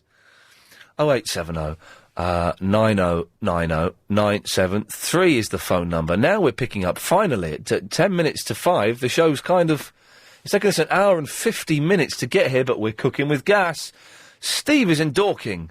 Hello there, Ian. How are you? I'm good, Steve. Very good. I just wanted to say you're right. It is a philosophy and not a religion. This is Buddhism. That's the one. Well, I'd heard that somewhere, and I don't quite understand how that. Well, because Buddha isn't God, I suppose, is the basic thing. Yeah, exactly. It's worshipping nature more than anything. I don't know much about it, but I just know that Buddhists are pretty cool people. Well, that makes James O'Brien's trail make even less sense. Then, have you heard the trail? I haven't, no. Can we dig the trail out, Chris? Is that possible to find it and play? James O'Brien, by the way, I'm a big fan of. Mondays to Fridays, 10 till 1 o'clock. Excellent show. But he's got a trail at the moment. Have we got it there? We're digging it out. We'll play it in a few minutes. He's got a trail that doesn't make sense. In that he's... Well, keep listening, Stephen. I'll play it after the next set of ads. All right. Thank you very much for that. See you soon. There we go. Well, you won't see me at all, I don't think. Is he going to see me soon? Does he know where I live? OK, what we'll do is we're going to play some ads, then we'll come back, and I'll chat for a second, and then we'll play James O'Brien's Trail. And just see if you can see there's a bit that just sits uncomfortably with me. 0870 9090 973. The changeover date for the construction industry scheme. God, he's going to phone up James O'Brien. Oh, Ian Lee was like in your office. Well, I'm not at all. I'm a big fan of James. He does an excellent show, even though his live show he gets people to boo me. That's fine. So don't. James O'Brien, Mondays to Fridays, 10 to 1. Excellent. But this doesn't make sense. LBC 97.3. James O'Brien. The story is all about the fact that Muslims are allowed to wear veils, Sikhs are allowed to wear turbans, and therefore this lady should be allowed to wear a crucifix on the outside of her clothes. Where does it end? Should Nazis be allowed to wear swastikas? What? Should Jedi Knights be allowed to carry lightsabers when working for British Airways? Should Scientologists who believe that lizards rule the earth be allowed to wear lizard masks behind the counter? Have your say. That's James O'Brien. Weekday mornings from 10. LB. The first three religions. Doesn't mention Buddhism. I made that bit up. Sorry, but Nazism isn't a religion. Therefore the comparison doesn't hold any weight at all, does it? In fact, God damn it! Chris, how about this? After tonight's show, me and you, we're going to go around our bride's house. We're going to drink strong shandy on our bikes, and then when we've had 6 shandies each, we're going to start shouting at his window and throwing stones and asking him to come out for a fight. I've got a flat tyre. Next week. Wicked. Good lad. Sean. Ian. By the way, I must stress, James O'Brien, Mondays to Fridays, 10 to 1. It's an excellent show, by the way. I'm not... Well, it's not too bad. It's not as good as Clive Ball. Well, Clive Ball, who is excellent. Although it was an... did you hear Clive last night? Yeah, I got a little bit of him. You got me into him, and I think the man's genius. Clive Ball is fantastic. Mondays to Thursdays, 8 till 12. Yeah. Very subtle. Although last night, I was listening to a bit of it, and he kept saying last night's show was the most boring show he'd ever done. I know, yeah, and he doesn't allow callers to slag off other callers, which is a difference between your show and his show. Oh, yes, I encourage callers to slag off other callers. But no, he's excellent. If anyone's listening to me and has never heard Clive, please listen to him tonight, because he's one of the best. Yeah, true say. If you like Ian, you like Clive. But also, if you dislike me, you'll probably still like Clive anyway. Okay, all right. Anyway. Now listen, I've got an answer. I know why women aren't as good at directions generally. Yeah. It's because men have iron deposits in the nose, and this gives them a greater sense for where magnetic north is, and as such they can generally sniff out things and have a better idea of where they are in relation to north than women. Is this true? Yeah. Now, No. I know I hesitated, but yes. I'm in traffic. It is true. Someone was trying to get in front of me. It is honestly true, and you can Google it and find out about it. It's only a theory. It's only a theory, obviously. I don't know if there's been any... It's a good theory. Yeah, it's a good theory. I like little things like that. But where is the iron in my nose, then? Well, I don't know. Iron bogies. They're in there somewhere. I thought they tasted a bit... funny. I don't know whereabouts it is exactly, and I'm only regurgitating something that I've heard elsewhere. Well, do you know what? I'm going to start quoting that as fact, unless anyone can prove otherwise in the next that's hour. What I do, Ian. When I hear something interesting, I make it a little bit better, and then I tell everyone, and people think I'm clever. You know? I like your making it a little bit. The thing is, if you do make it a little better, and you really say it as though you believe it, people believe it as well. Exactly. Yeah. Sean, and listen. I've got away with it so far, mate. You're a good lad. Thank you very much. See you, mate. Bye. What a nice fellow. 0870 90 973. Coming up after the news, your chance to write a blog for this show that will appear on the LBC website. Who would have missed that?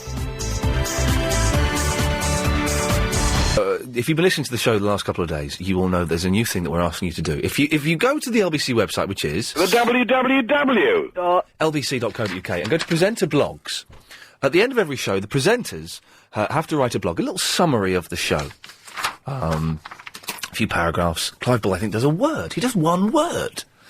How does he get away with that? Anyway. And it's a little summary of the show, and people can go and say, I missed the show, what was it about? Oh, that looks good, I'm going to download it.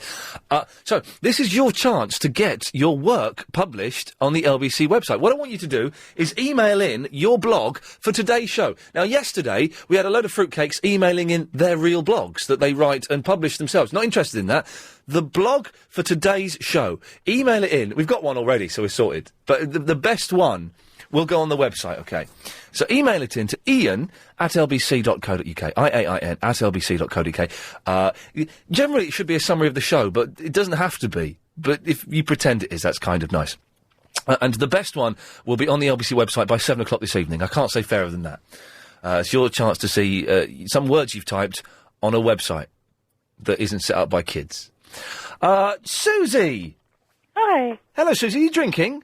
What? I heard you swallow. Yes, I did. I was just taking a sip. Well, what are you drinking? Gin? No. Some water. Okay. Oh, no, Would you no, mind if I had some water? What? Would you mind if I had some? Hang on a second. Quite. You usually make an awful noise about it. Or some tea. Tea. You stopped making those awful slurping noises. I don't drink tea anymore. No. Right. Not good for you. No, although I've discovered something that Clive Bull has been banging on about for a long time, red bush tea. Oh, yeah. I haven't drunk tea or coffee for years. 1984. I don't like it. No. Oh, well. I've gone off it. Anyway, what I phoned about... Oh, I've forgotten about it. Oh, yes. Yeah. Who is this person who keeps on phoning? Is Tony there? Now, who is Tony, and what is it all about? What is this? Say this again. Sorry, I've got a cough, because this water has gone down the wrong hole. Oh, sorry. I put you off. My chest is killing me. I'm dying. Okay, right, so go on. Say that again. No, somebody keeps on for the past few couple of weeks. They keep on saying, is Tony there? And then nothing happens. You say, no, you've got the wrong number. Right. I don't remember that. Well, don't you? It happened today again. Really? What's it all about? Chris, do you know what Susie's banging on about? Alfie, isn't it? What's it all about, Alfie? That's, No, but I just wonder if there's any sort of... Cilla Black? Sort of... Any subliminal sort of, thing attached to it. That water's made me really ill. I think I'm going to be sick. Oh, no. Anyway, if you don't know, could I just ask you... Of course you could. Well, if anyone knows, then 0870... Anyone knows what this is Tony there all about? No, but could I just ask you, you once did a wonderful imitation of a judge. It was only once, and I couldn't believe how wonderful it was. Could you do that just for... Of a judge? A judge. You know, you went sort of imitating an old judge. It was so funny. It was just a few months ago. I couldn't stop laughing. Oh, well, on the you only did it... on this show or on the trail? Yes, on this show. Are you sure it wasn't on Nick Ferrari's trail? No, it was because that's on Mr. Sylvester. Show. You actually imitate... It was so brilliant. I would love to hear it again. I don't remember...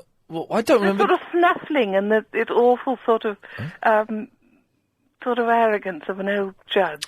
I don't remember doing that, Susie, so I'm not going to do it. You did? No, I didn't, you fruitcake. Well, I remember it. I remember it well. Yes, I remember it well.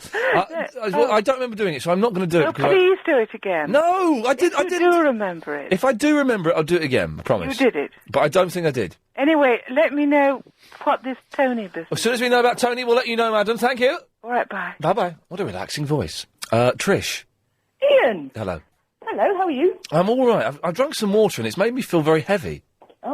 Oh, I can't help you there, but what I can tell you about is two things. Yes. Number one, I know a 70-year-old, actually 76-year-old black cabbie who still plays squash, so he's fit and happening. Okay. And your other chap who's saying about lead up the nose, etc. This is why men are better at finding their ways, because they got lead in their nose. That's the thing. Yeah. What a load of cobblers. Well, do you know that, though?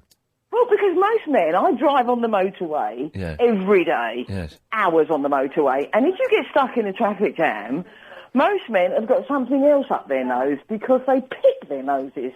And they don't know what they do with it. It's very... Listen, I'm not a fan of... I never pick my nose and eat it, but it's very relaxing having a good route around in your nose. Well, it's I'm sure like meditating. All that stuff that's up there that's showing you the direction Bogey. has either landed... That's the one, the Bogey. big green gremlin. Yes. Has either landed on the windscreen, up beside the car, wherever. No, it goes underneath the seat when I do it. So that's an internal sat-nav then, isn't it? Exactly. It does it all itself, you see. But no, yeah, no... They're not finding their own way because they've got lead up their nose. They're using the sat-nav. But still, it's God's sat-nav. Oh, really? I don't understand. Isn't satellite navigation amazing? I don't understand how. Well, I know how it works. You know, you get 3 satellites and it triangulates your position. But it's incredible, isn't it? It's wonderful. I couldn't do without it. Because you're a girl and you can't read a map. No, rubbish. I can read a map. Definitely, I can read a map. I do a lot of walking, so I read maps. You don't need maps for walking. Yes, you do. Of course you do. If you're walking across the countryside. Well, why would you do that? And also, the countryside in this country is so small that you can't get lost in it. Rubbish. Of course you can't get lost in the British. It's not the Australian outback. I tell you what, it's this anger thing that you've got that seems to get you going every day. If you were to walk, taking some of that air, you'd be less angry. I'm not angry. I'm just frustrated that you think you can get lost in Britain's countryside, which is tiny. You can. But it's anger management. That's what you need. But I'm not angry. But you're raising your voice now. Because I'm doing it for emphasis. This isn't born out of anger because I can immediately go like this. I thought that's your calm voice. No, but it's just a voice. Did you raise your voice with your man who told you off this morning? No, I didn't. I just laughed. No, the old boy that told me off, I just laughed at him and kept calling him an old man. It was very, very funny. I just kept laughing. Well, I just kept laughing and saying, "Old man, why are you doing this, old man? You're going to have a heart attack. Calm down, old man." Oh, bless him. Now, no, not bless him. Sod him. Sod the old fool, because the language that was coming out of his mouth and the aggression and he had wicked driving skills, but he was breaking the law. I didn't break the law in my driving. He did. Ian, you're getting aggressive. And see, my daughter's just I know how to. And she's just said, you tried doing a 12-mile walk across the country. Oh, dear, I've cut you off. That's how I deal with anything that stresses me out like that. I just cut them off. I think you know why I've called you in here, Joan. Coming in thick and fast. So keep emailing them in. And they could be on the LBC website. A blog for today's show. Email it in to iain@lbc.co.uk. You've got until 6 o'clock. And then I'll choose the best one. And by 7, that blog, the best one, will be on the LBC website. It's Fariba, ladies and gentlemen. Oh, hello. Oh, hello, madam. Oh, my God. It is good to see you. Here we go to speak to Ian, you lovely, you all. And not to get worried when things go a little bit pear-shaped or this and that. Do you know where the saying pear-shaped comes from? Life is up and down all the time. But do you know where the saying pear-shaped comes from? Yes, please, tell me. OK.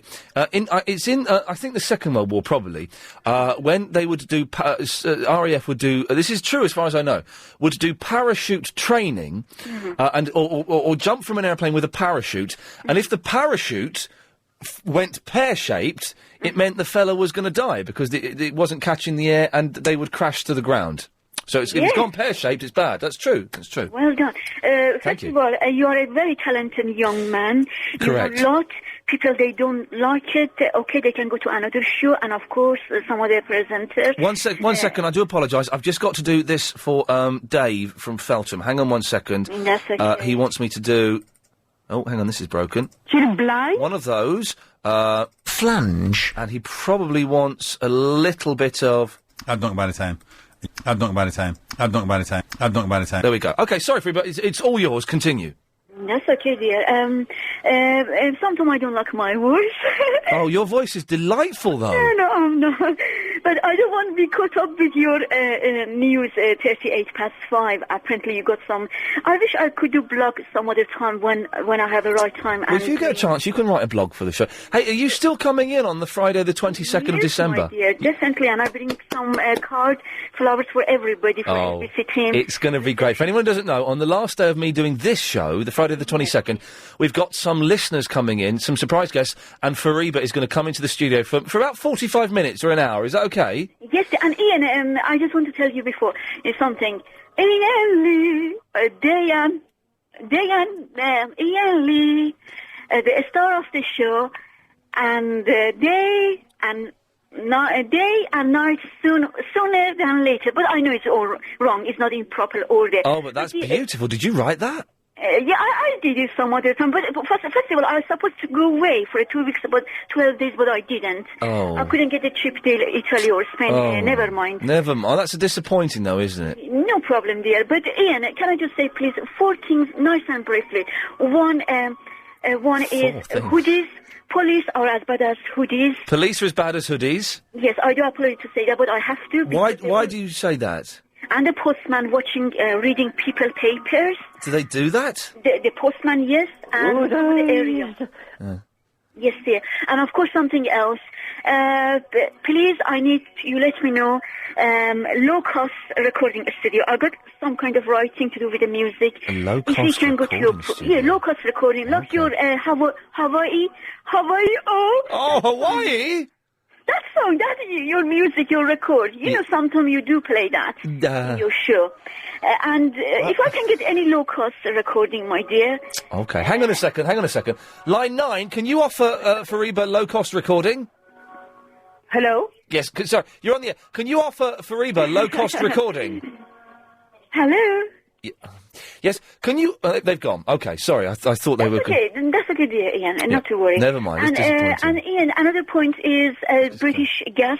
I do apologize again, I shouldn't say that, but they let some family down. They had no gas, electricity in the weather, climate change. But generally they're excellent. Hang on a second. Line 5, can you help Fariba with some low-cost recording?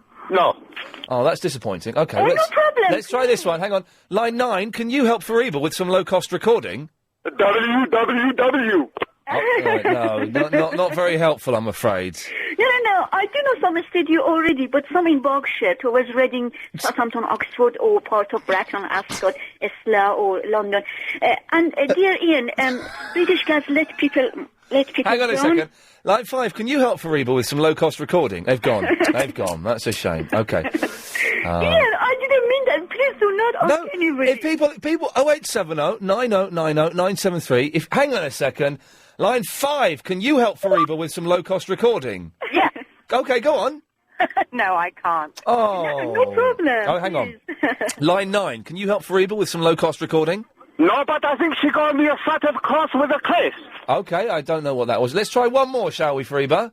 Okay. Line 5, can you help Fariba with some low-cost recording? Aruga. Oh, for God's sake. You know, what I meant is reasonable, because some of them for 2 hours recording is over £500. Line 9, can you help Fariba with some reasonable recording? Yes. How? Okay. I will record for her. For 5 CD, only 5 CD. She only wants 5 CDs. Or 6 songs. What are you going to... What equipment have you got? I've got to record her. Right. Is that Ravina? Is that V? Big V for victory? No, it's a child who's been cut off and won't be coming back on. Anyway, Fariba, so... Ian, I just also something else in next week. If we get time, I will come and if it's possible, if you talk about anything else, I would like to let you know about the low-cost fruit, vegetable market, people who can't afford, disadvantaged people. Oh, hang on a second. Line 5, can you help Fariba with some low-cost fruit and vegetables? No. Okay. No. I said next week. Oh, next week you want the low-cost fruit and vegetables. Okay. I will come and talk about there are some nice market, vegetable, Sainsbury. Okay. Some other place. If people. Well, you can come on the air and talk about anything you want, and don't forget when you come in on the 22nd. Again, you can. Let's take one more, shall we? Line 5. Can you help with low-cost recording or next week low-cost fruit and vegetables? No, Ian, you got it wrong. What? Just the music. I was going to say, if people who can afford, there are some shop I know to help people, not people help me back. Thanks God, I am not that. Why is this? I am not that. What's this? Why is there a tea in a plastic cup? Because there's no mugs there. Well, just go and get a mug. You can't drink tea from this. Look, it's buckling the cup. I'll get you some mug. Okay, Fariba, listen, thank you for that. Take care. Lots of love. Bye-bye. Line 5, you're on the air. Hello. Hello. I can help, Frida. Oh, she's just gone. I've got a soundproof Carlsy. That's where I think she should go in and record. Oh, dear, for God's sakes. Yes, Natalie. Hi. You cut my mum off just a minute ago. Oh, blimey. Obviously, you were losing the argument. Men can't handle that. You say... Right, so, 0870 9090 973. Let's just take a couple of these, shall we? Line 9, you're on the wireless. Ian, is her name Farida or Fariba? Fariba. Are you sure? I'm thinking No. Farida. I'm not sure in the slightest. I'm barely sure of what we just talked about, but I'm looking forward to her coming into the studio on the 22nd. Because if you check, I'm pretty sure it's a D, not a B. How would I check? Ask her. Right, but again, how will I check? Is it a B or a D? But it's difficult to. I'll ask her. Okay, I shall ask her. Let's try. Yes, Nadia. Hello. Hello, Nadia. I'm losing my reception here. Okay. I was actually calling because I've got a really, really bad toothache. Right. Yeah. Yeah. And the dentist won't see me until next week. Oh no. Right. So I need a remedy, like ASAP. You can get stuff in a chemist that is clove of something. I can't think what it is. How does that work? What is it with cloves? Everybody goes on about cloves. Yeah, you just rub it on your tooth and it kind of numbs the pain. Right. Okay. Or do what they did in the old days, bit of string around it, tie it to a doorknob, slam the door shut, Bob's your uncle, Fanny's your aunt. Okay, there's another thing I wanted to say. Oh, God, yes. Why have you got so many adverts? You never used to. Yes, because we're popular, that's why. Okay. Well, we've got the 5:38 Daily Correspondent update coming up soon. Let's hope we've got some correspondence this time, because we will be having, on the last day of the show, the 22nd of December, an award ceremony for the best correspondents, as well as having some special guests in the studio, including Freeba. It's going to be an action-packed show, and here's some more of those ads. If you've just missed that bit of Iain Lee... Line 7, you're on the wireless. Oh, hello? Hello, you're on the air. All right, okay. It's Nadia again. Did you cut me off earlier? What, were you the toothache lady? Yeah. Yeah, we finished, didn't we? No, we didn't. You cut me off after the advert comment. Well, no, but we went... I had to go to the adverts. Oh, okay then. Yeah. Lee?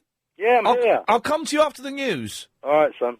Oh, he sounded a bit disappointed, didn't he? Okay, some Lee action after the news. Okay, Lee, you hung around, yes. Listen, how are you now? I'm good, very good now, very, very good. Very good. What happened to you on Monday? You were ill. What? You were ill on Monday? No. Yes, Monday, yes, I was very ill on Monday. What happened? What was wrong with me, Chris, on Monday? You had my cold. No, I think I had diarrhea. Oh, you had diarrhea? Diarrhea and vomiting. Oh, dear. Yeah, it's really nasty. Is Chris stressed out? He's an idiot. Is he what? Well, when I rang up, he was rather stressed, rather quick. Yeah, yes. He doesn't handle life very well. Oh. Even though he's more assertive. Could you just hold the line for 1 second? Line 7, you're on the air. You want to check ice? I'm fine, thank you. Have you seen Tony? Oh, you're the Tony guy. Have you seen Tony? We had Susie called in to want to know what you're talking about. Tony. Okay, that doesn't clear matters up. Anyway, Lee, yes. Yes, so you're better now, yeah? I'm getting a lot of people saying that Iain, you said the highway code was not invented till 1976. Didn't say that. I said 78. Well, you're wrong. My husband took his driving test in 67. It was definitely used in 66. We used to test each other. No, you're wrong. Iain? Yes, Lee. Right. What is it with women, with their driving and their problems that they have with their parking and also saying thank you for letting them pass? Can you explain? I don't know. Why? Well, I'm getting fed up with it all the time. They just don't seem to be able to drive properly. Don't know where they're going. People say she's crazy. She got diamonds on the soles of her shoes. Well, that's one way to lose these walking blues. Diamonds on the soles of her shoes. Sorry, Lee, what were you saying? I was overcome by a bit of Paul Simon there. You heard what I said about women drivers. Why don't they say thank you? People say she's crazy. She got diamonds on the soles of her shoes. Go to Gracelands. I don't know, Lee. Well, if you can find out, let me know. Okay, I will. I'll take his number, Chris, and I'll give him a call. I'll do some research tonight on the internet. I'll give him a call when I've got it. Really? Yeah, I'll get... Why the hell not? I'll give him a call later on tonight. David! Hi, Iain. Hello, David. How you doing? Do you know what? I'm in a good mood all of a sudden. Hey, it's that Graceland, diamonds on the soles of her shoes. Shall we have a little bit more Paul Simons? Yeah. Fat Charlie the Archangel sloped into the room. Woo! Yeah, Graceland. He said, I have no opinion about this. I used to be like Garfunkel. Yes, so... Yes, anyway, Iain. Yes? Calves. Calves? Calf. You go into a calf, I love it. They call it a greasy spoon. But you don't use a spoon, you use a knife and fork. Well, no, you say that. What do you stir your tea with? I thank you. I don't have sugar in my tea. I hereby sentence you to 5 years hard labour. It's good, isn't it? That's my judge. You sound like that judge. Yeah, it's my judge impression. So you can do it. It drives the ladies wild. Also... Yes. Yeah, getting to another thing. Yes. Now, you know Finsbury Park? Yes, I do know Finsbury Park, yes. I used to Right, live in Endymion Road, just opposite Yeah, it. can you spell it back? Well, write down... Crappy Rub Sniff. Hey, you know that one Yeah, already, no, man. it's Finsbury Park backwards is Crappy Rub Sniff, which is... That's yes. wicked, man. It is wicked, man. Thank you, David. He was very happy, wasn't he? And he's made me happy. Belgie. Hello. Hello there. That guy that was on earlier, just before this one. What? Was he the one that was saying that women drivers can't park. Oh, I couldn't be What bothered. was he talking about? Well, no, I'm going to give him what's the answer? Because I'm going to give him a call well, later on the tonight. answer is that I can park perfectly. I had some guy... But, he's talking about women, though. Yeah, I am a woman. What? But with a voice like... Blimey, okay, well, that's embarrassing, all right. Sorry? Hmm. Do I sound like a man? Don't you apologise, I should apologise to you. Hold on, do I sound like a man? Ian! Oh, yes. But don't let that put you off. No, okay. I was Look like a late man? for work last week, one day. Oh, yeah. What was it, doing your makeup? No. It's all gone a bit misogynistic, but No. hell, let's go with it. No, I drive a long way. And, Right, oh, yeah. I mean, you know the traffic these major roads. Anyway. Yes. Yeah. And this guy, I was parking, and this guy stopped, and I parked, and I got out the car, and he said, I just want to congratulate you. Did he? Yeah. Now, let me guess. Did he say... By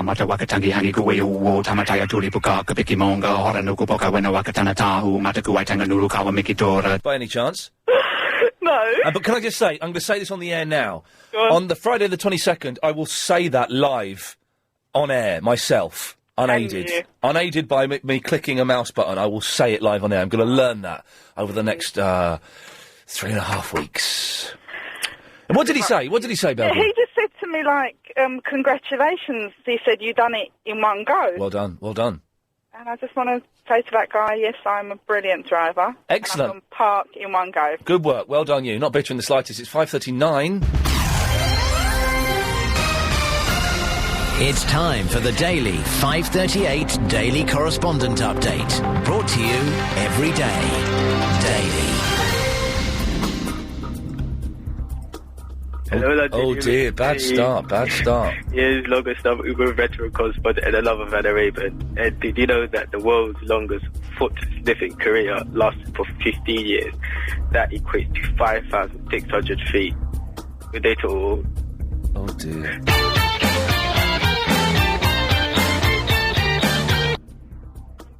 Hello? Hello? Is that Ian? Is that you? Ian? Listen, you're absolutely scandalous, you are. Right. Okay.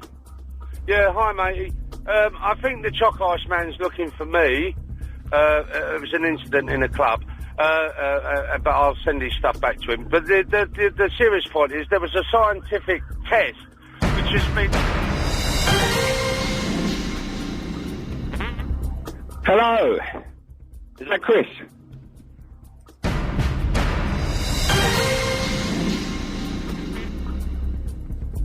Hi, I'm Annabelle from the Woodford, the Supercars and Kids Uber veteran correspondent, and here is my update. Often when you go to sell your car, you find you get a lot less back than what you paid for. But if you buy a Mini Cooper, Honda Civic, Volkswagen Passat or BMW 5 Series, because of its popularity, it will be easy to sell and you won't lose much money on it either.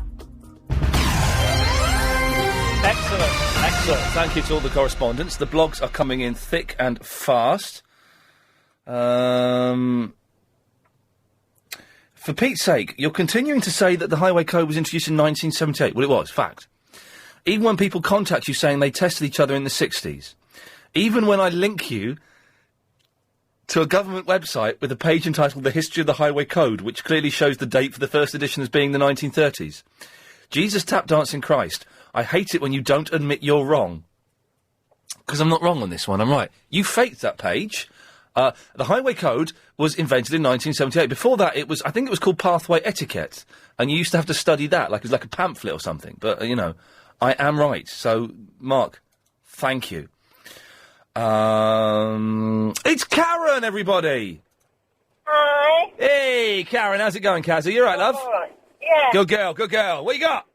That idiot who said that women What? do not thank people, What? men drivers. Oh, blimey, this is a bit aggressive. Yeah, go on.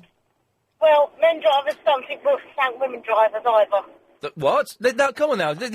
You're better than this petty tittle-tattle, aren't you? He's having a dig at women drivers, and women drivers take enough stick as it is. What stick do you take? None, because of the car that I drive.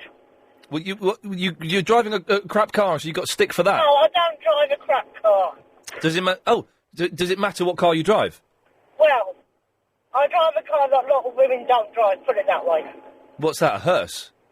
No, a Rover 416. What's that got to do with it, though? Well, it seems to be that anyone who drives a big car who's male... What? What are you... Karen, whoa, Karen. Karen, calm down. What's going on? There's issues. What's... The issue is... What's your problem? Come on, love. Of both sexes do not thank each other. Come on, love. Calm down. Stop showing off because you've got a flash car. It don't matter. I haven't got a flash car. Be a good girl. I am a good girl. Okay, you let yourself down there a bit, didn't you? No, what I'm saying is Yes. that men drivers also do not thank women drivers when they give way to them. Well, hang on a second. Let's ask line 10. Line 10, do you thank women? Does she know Tony? Karen, do you know Tony? No. No. Carol, do you know Tony? No. I'm worried. He went down to the pond a few days ago. Okay, well, he's gone. Karen, listen, you've obviously got issues. Calm down. Go and have a chamomile. Yes, dear. Thank you. There we go. That's that sorted out. Strange old show today. Very strange old show. Bordering on, this show could have been broadcast in 1983 and it wouldn't have sat out of place. OK, we'll have a breather for a moment while everyone calms down. It's 5:45 already. That's good. 0870 9090 973. You've got 16 minutes to get your blogs in for the show. Iain at lbc.co.uk. More of your calls after this. To a dairy farmer, this sound means sweeter taste. Let's rattle through them before 6 o'clock. Paul! Hello there, Ian. How you doing? I'm good. Ian, I rang up just to find out if Igor had sent you that Christmas carol he'd wrote. Oh, blimey, yes, he did. Hang on a second. It's fantastic. Where? Oh, I put it in my folder somewhere. Hang on a minute. You got to play it. You got to play it. Oh, should we play it now? Are we allowed to play it now? Oh, go on. All right, go on. Here we go.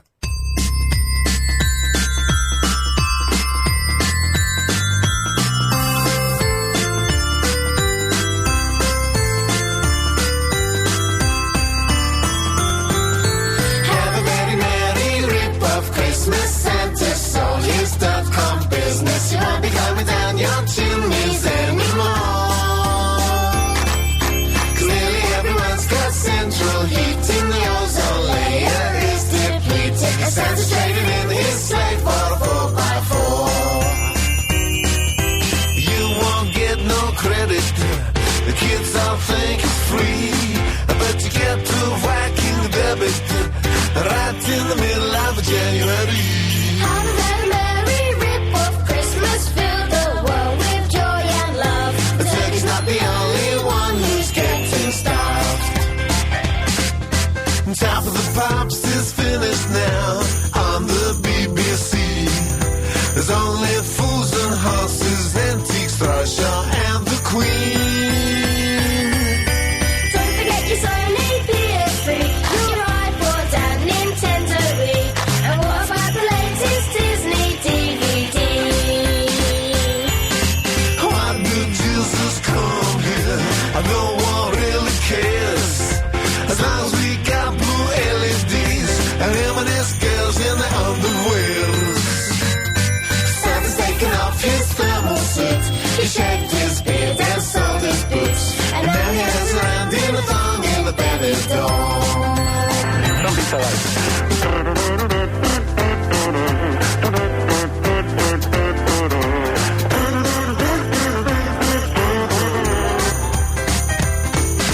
The reindeers have been sold for meat, and Santa's on the beer. He's left his wife and found a bed, but he's still on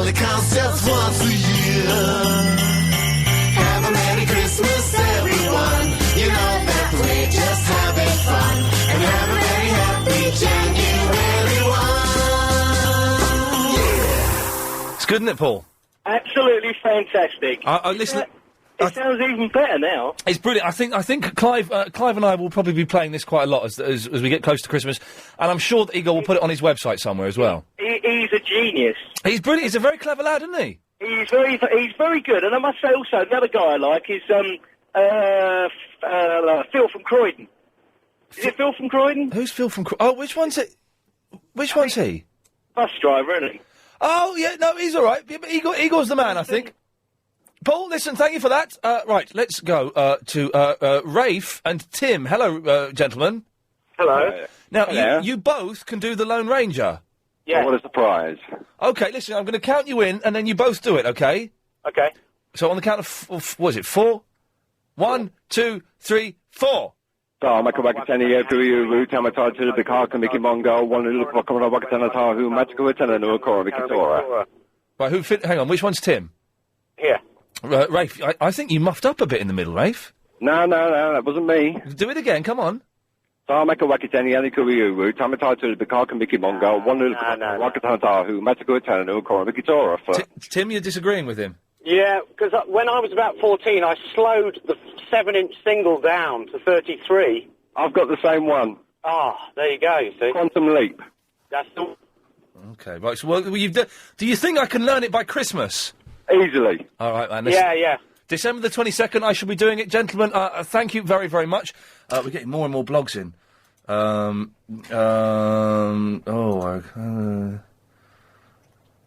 Suhaib, who is the Suhaib's the Hong Kong and Asian movie correspondent. Ian, I've recorded a collection of my entire history of correspondent updates. Well, that's not that many, is it?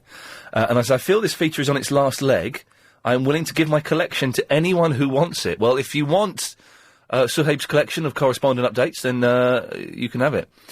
Okay, let's go to Brooke. Hello? Hello, Brooke. All right there, you had someone on talking about religion a little while ago, and you were talking about the Hitler thing? Oh, yes. Yeah, which one? Well, you said that there was no Hitler or German religion. Well, there was.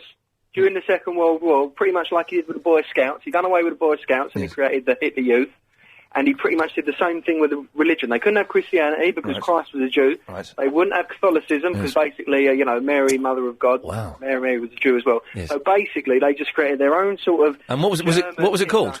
Well, your guess is probably, I don't know. Well, no, because I was talking about I said specifically Nazism, which isn't a religion, is it? Well, no, it isn't. Like Christianity, you have the crucifix. No, but Nazism isn't a religion. No. 1 second. Where is this going? 1 second. Okay, Brooke, but you're wrong. Well, Nazism isn't. It's not a religion. Yes, it's got a symbol. LBC. The Nazis had a swastika as a symbol. But Brooke, listen to what I'm saying. Nazism. Listen to specifically what I'm saying. You're not, because this is what I've been saying all show, and you've still not picked it up. Nazism isn't a religion. Do you agree with me on that? Yeah, but well, there you go then. Thank you, Derek. Hello, mate. Hello, Derek. Hello. So, Dubai think that they're the first to have a revolving skyscraper, do they? Well, didn't we have? Isn't the post office tower? You've got it, mate. That's what I was going to say. Exactly. We had that, and then we stopped it because it was a silly idea, wasn't it? I don't know. I don't know. I think it was just a restaurant at the top that went round, but I don't know. You got to quote me on that. But I don't know what constitutes a skyscraper. And what constitutes revolving? Once upon a time, it was common to receive a goat when someone wanted to... Oh, what's that? Someone just told me that Frank Sidebottom's on Paul O'Grady, but that's Michael Ball. I know he's got a big round head, but no one could mistake him for Frank Sidebottom, could they? It's Mona. Hi. Hello, Mona. I'm not Mona, I'm Jada, her friend. Okay. Right. About the men, they're definitely better at driving than women. There you go, you see. Yeah, I've done a scientific research on that. Okay. It's not lead that they've got. Have a very merry They've got Christmas. iron Right. in a specific part of the body, Right. and it points towards the North Pole. Excellent, thank you. Tallulah. Did. There we go, genius. It's, have you seen the cover of the Baby Spice album? It's a fantastic picture. It is a fantastic picture. Line 1, you're on the wireless. Hello, Ian. Yes. Ian, sorry, it's Paul. I got cut off my headset on my Bluetooth went funny. Oh, well, okay. Yeah, sorry about that, mate. I was just talking to you and it went all funny. It went a bit Pete-tong. Oh, you were the one asking for the Igor song? That's it, yeah. Sorry about that, mate. That's all right. I didn't want you to think I was being rude. No, I think I may have cut you off anyway. Oh, did you? So, but don't think I was being rude. you. Oh, dear God almighty. Line 9, you're on the wireless. Shaggy. Sorry, I got me to a bit of a cream cracker there. Sorry, got stuck in the mouth. What? Line 1, you're on the wireless. Hello there. Hello, you're on the air. Hello. Coach. Hello, Coach. What it is about women drivers not thanking other drivers? Yes. We were having a discussion a couple of weeks ago in the office, funny enough, and my boss reckons, he said, don't take it personally, but a lot of women drivers use two hands on the steering wheel because they feel more comfortable, and they don't like taking their hands off the steering wheel. Right. That's what they reckon. Listen, you're supposed to drive with two hands on the steering wheel. I know, but, a lot of blokes like me use one hand and, One hand steering, one hand scratching your nuts. That's how it works. That's how it works as a gentleman. Line 8, you're on the wireless. Oi, oi! What's happening? Well, I'm doing a radio show. Yeah, what's happening here, my man? Long time no talk. Hang on, Paul O'Grady isn't hosting the Paul O'Grady show. No, it's because he's gay. Well, probably not the reason. If you missed today's show, it sounded like this. Jesus tap dancing Christ. I hate it when you don't admit you're wrong.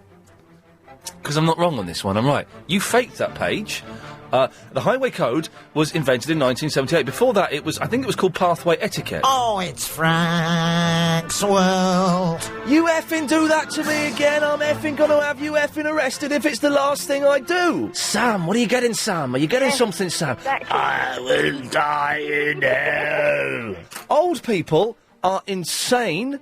They're ruder than young people, and they are what's making this country terrible. However angry you are, don't get out of your car. And if a police car is coming by, it is a coincidence. Oh, it's all kind of friendly. Bomb squad, pen squad, bomb squad, run.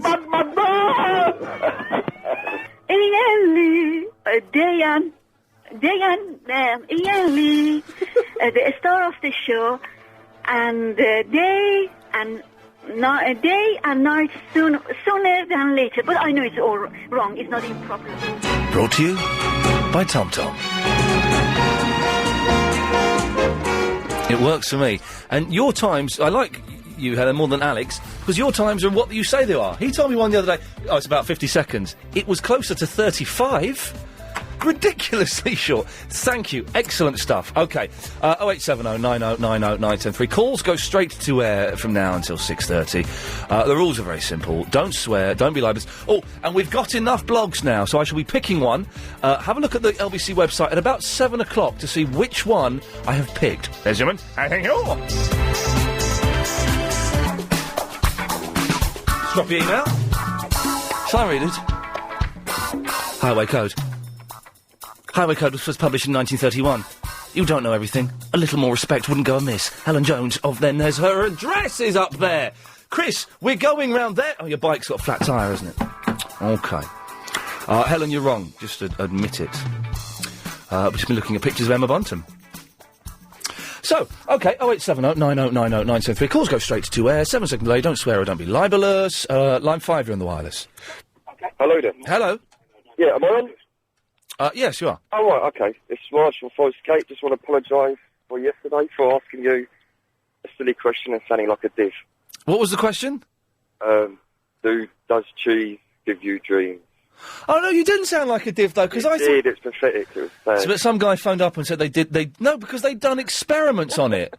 Right, OK. But it doesn't. All right. But you're not a div. I wasn't my usual self, and I just want to say sorry. You've been eating too much and cheese. you should have cut me off. You should have just gone... No. Stupid. But no, listen, Raj, I'm trying to... What? You've had a break? Has someone bullied you since you were on? Nah, never. No, yeah, myself. I bully myself, mate. You're a fruitcake, aren't you? I know. You just realised. Yes. Raj, listen, thank you for that, you weirdo. Line 1, you're on the wireless. Is that what they call FM? Well, no. FM means frequency modulation. That's just another way of saying VHF. VHF, of course. And in VHF, LBC is at 97.3 megahertz. Megahertz, 97.3, I see. Well, thank you very much. Is there anything else I ought to know? Well, there is the LBC location code we use only in the trade. What's that? find Radio 3 and move up an inch. You're listening to LBC, 261 medium wave. Find Radio 3 and move up an inch. Where news comes first. Oh, that's very funny. Find Radio 3 and move up an inch. That was quite erotic, that advert. 3, you're on the wireless. Oh, Ian. Hello? I've been a bit naughty. What have you done? Well, I was having a bath. Yeah. Line 8, you're on. Line 8, you're on the wireless. Hello, Ian. Hello, Graham. God bless you. God bless you, disgraceful, Isn't it just? You ran an old man off the road, Ian. Oh, Graham, you weren't listening to what I said. An 80-year-old man. He was abusive, aggressive. Good driver, though.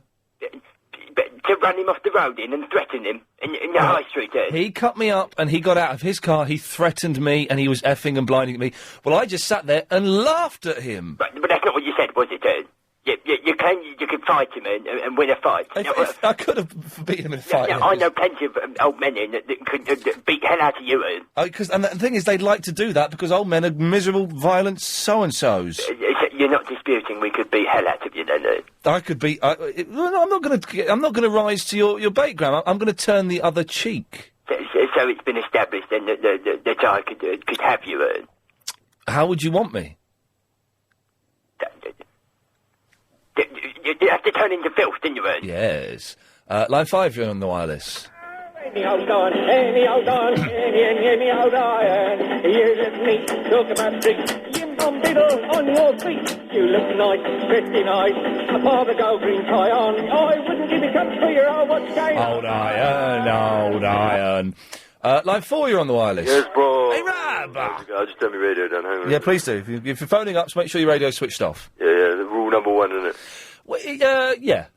After no swearing. Well, yeah, so it's rule number 2. How are you?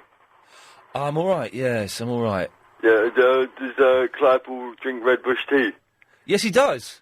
I prefer Shell Tweedy. I'm going to have to cut you off, you know. I understand. Good. I understand. I understand. That's really made my day. Line 8, you're on the wireless. Hi, and you're right. Oh, that really made me laugh. I understand. I've not got a clue what you're laughing about. No, you had the radio switched off. You missed it. It was good. You didn't want to hear it. Right, what can I do for you? I'll listen back on the podcast. Quickly, I signed up for the podcast yesterday, the premium service, which is great. But the webcam, it's not online. Is there a reason for that? I don't think the webcam works. Oh, it doesn't work? I know that Clive used to use it on his show. I don't know if he still does. Maybe he does. I'll have to check that out. Yeah, give Clive a call, because they used to use it for premium subscribers. It would work for Clive's show, and there was one webcam on Clive and one on Bob. There is a webcam in the studio I'm in, and I don't think that webcam works at all. I'll check it out. And also, if it did work, I would cover it with something, because I don't want to be looked at while I'm doing this. Right, one last question. Yes. Is Verinda a boy or a girl? She's a girl. She's a girl. Okay, thank you. Thanks very much. Line 10, you're on the wireless. Dragon meat sausages. Okay. Line 6, you're on the wireless. Hello, Ian. Hello. Okay, I'd like to ask you a question. Can I be Verinda impersonator? No, come up with your own idea. Line 9, you're on the wireless.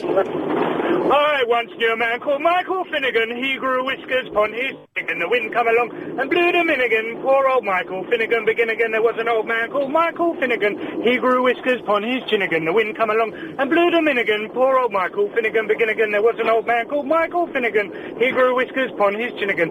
The wind come along and blew them in again. Poor old Michael Finnegan. Begin again. There was an old man called Michael Finnegan. He grew whiskers upon his chin again. Oh, he bottled it! He had another 70 seconds there. We all sat back, apart from Chris, who gets nervous when we do that. He doesn't like that. Line 10, you're on the wireless. 97% of all of society's problems would be solved at a stroke if we just banned women and old people. There we go, you see, it's got a point. What's happened? I am going to be filling for John Gaunt next time he has a holiday. Line 7, you're on the wireless. Sweden. It's me from Sweden. Ian, Ian, Yes. you know I'm virgin, but with you I've been nymphomaniac. Excellent. Ian, I think you're great. I love. Thank you. That didn't work the first time when I pressed the button. Line 1, you're on the wireless. What's your favourite Brussels sprout? There we go, you see. Henry Kelly. And he could be once more.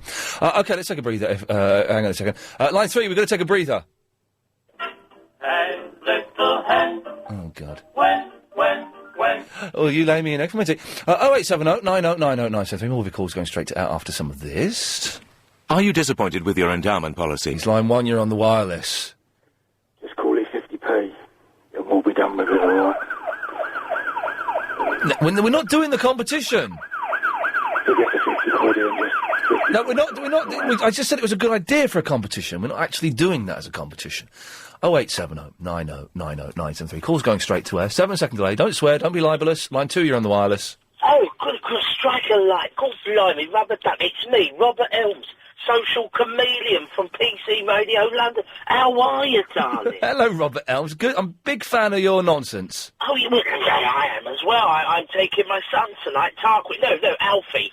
We're going to see football. No, Rugger. No, we're playing backgammon. It's so confusing being me. I don't know who I should be, But I'm just phoning to say I was in PC Radio London today and all that jazz, and it was a bloody good show, And I listened to you, and you're not bad, but, I think you should be a bit more in tune with yourself, Ian. A bit more in tune with the people. How do I do that, Robert? Well, I went on a fast for a week, then I had honey and lemon and nettle soup for 2 weeks. Okay. Yes, inner calming, sat on Hampstead Heath, meditating for 2 days, and I found a real inner calm. Well, Robert, I will give that a go. Thank you. Wow, legend of wireless there. Robert Elms from PC Radio London calling in. Excellent. Thank you. 3, you're on the wireless. Legend of wireless there, Robert Elms. No, you're too slow. 4, you're on the wireless. Hello, Ian. Hello there. I've been trying to get hold of you for days. Well, I'm here. Have I been blanked on the list now? You can't talk. Oh, we're talking. What do you want? Anyway, because on the 22nd, turn your radio off. Me and Verinda have collected some turn your radio off. To bring on that day. So collected some what? We're collecting. Do you want beer or wine? No, you're not coming in. No, you and Verinda are not coming in. You said we could. No, I didn't. Because Graham was coming too. Right, no, okay, right, this has got out of control. I'm in charge of who is coming in on the 22nd of December, okay? And you're not. 5, you're on the wireless. Hello, this is Lord Farquhar III, and I love cauliflower cheese. Lovely, good lad. Line 6, you're on the wireless. Hello? Hello there. Yes, you're on the air. Hi, Ian. Yes. Hello, mate. Hello. First time caller. Excellent. Well, actually, I'm second first time caller. First time I rang this morning to Nick Ferrari. Oh, okay, so you first time for you. This is brilliant. So you spoke to Ferris this morning, and now you're doing a double whammy. I am. All I want to say, mate. Yes. I've been listening for a very long time. Yes. Smashing job. Thank you. Keep up the good work. And Verinda's he's doing all right as well. Thank you very much. That's very kind of you. See you, mate. Bye-bye. Line 7, you're on the wireless. Okay, it's too buzzy. Line 8, you're on the wireless. Hello? Hello? Hello, you're on the air. Oh, hi. Hello? No, you're not anymore. We don't want idiots. Idiots. I'm going to just get something ready because someone suggested we play this earlier. And if it carries on like this, we'll play it.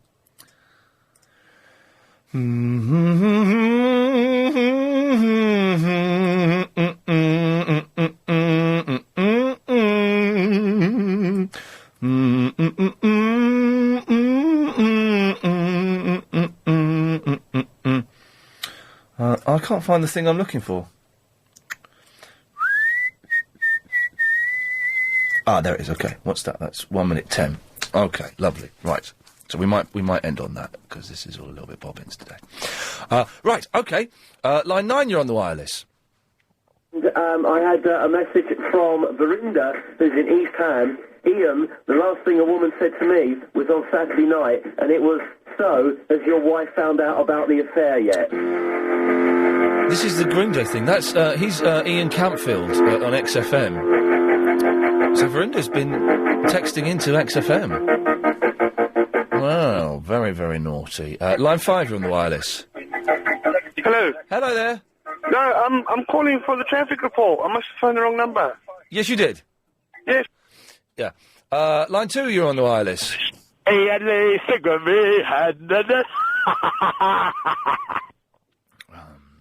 doesn't work every day, and we shouldn't expect it to.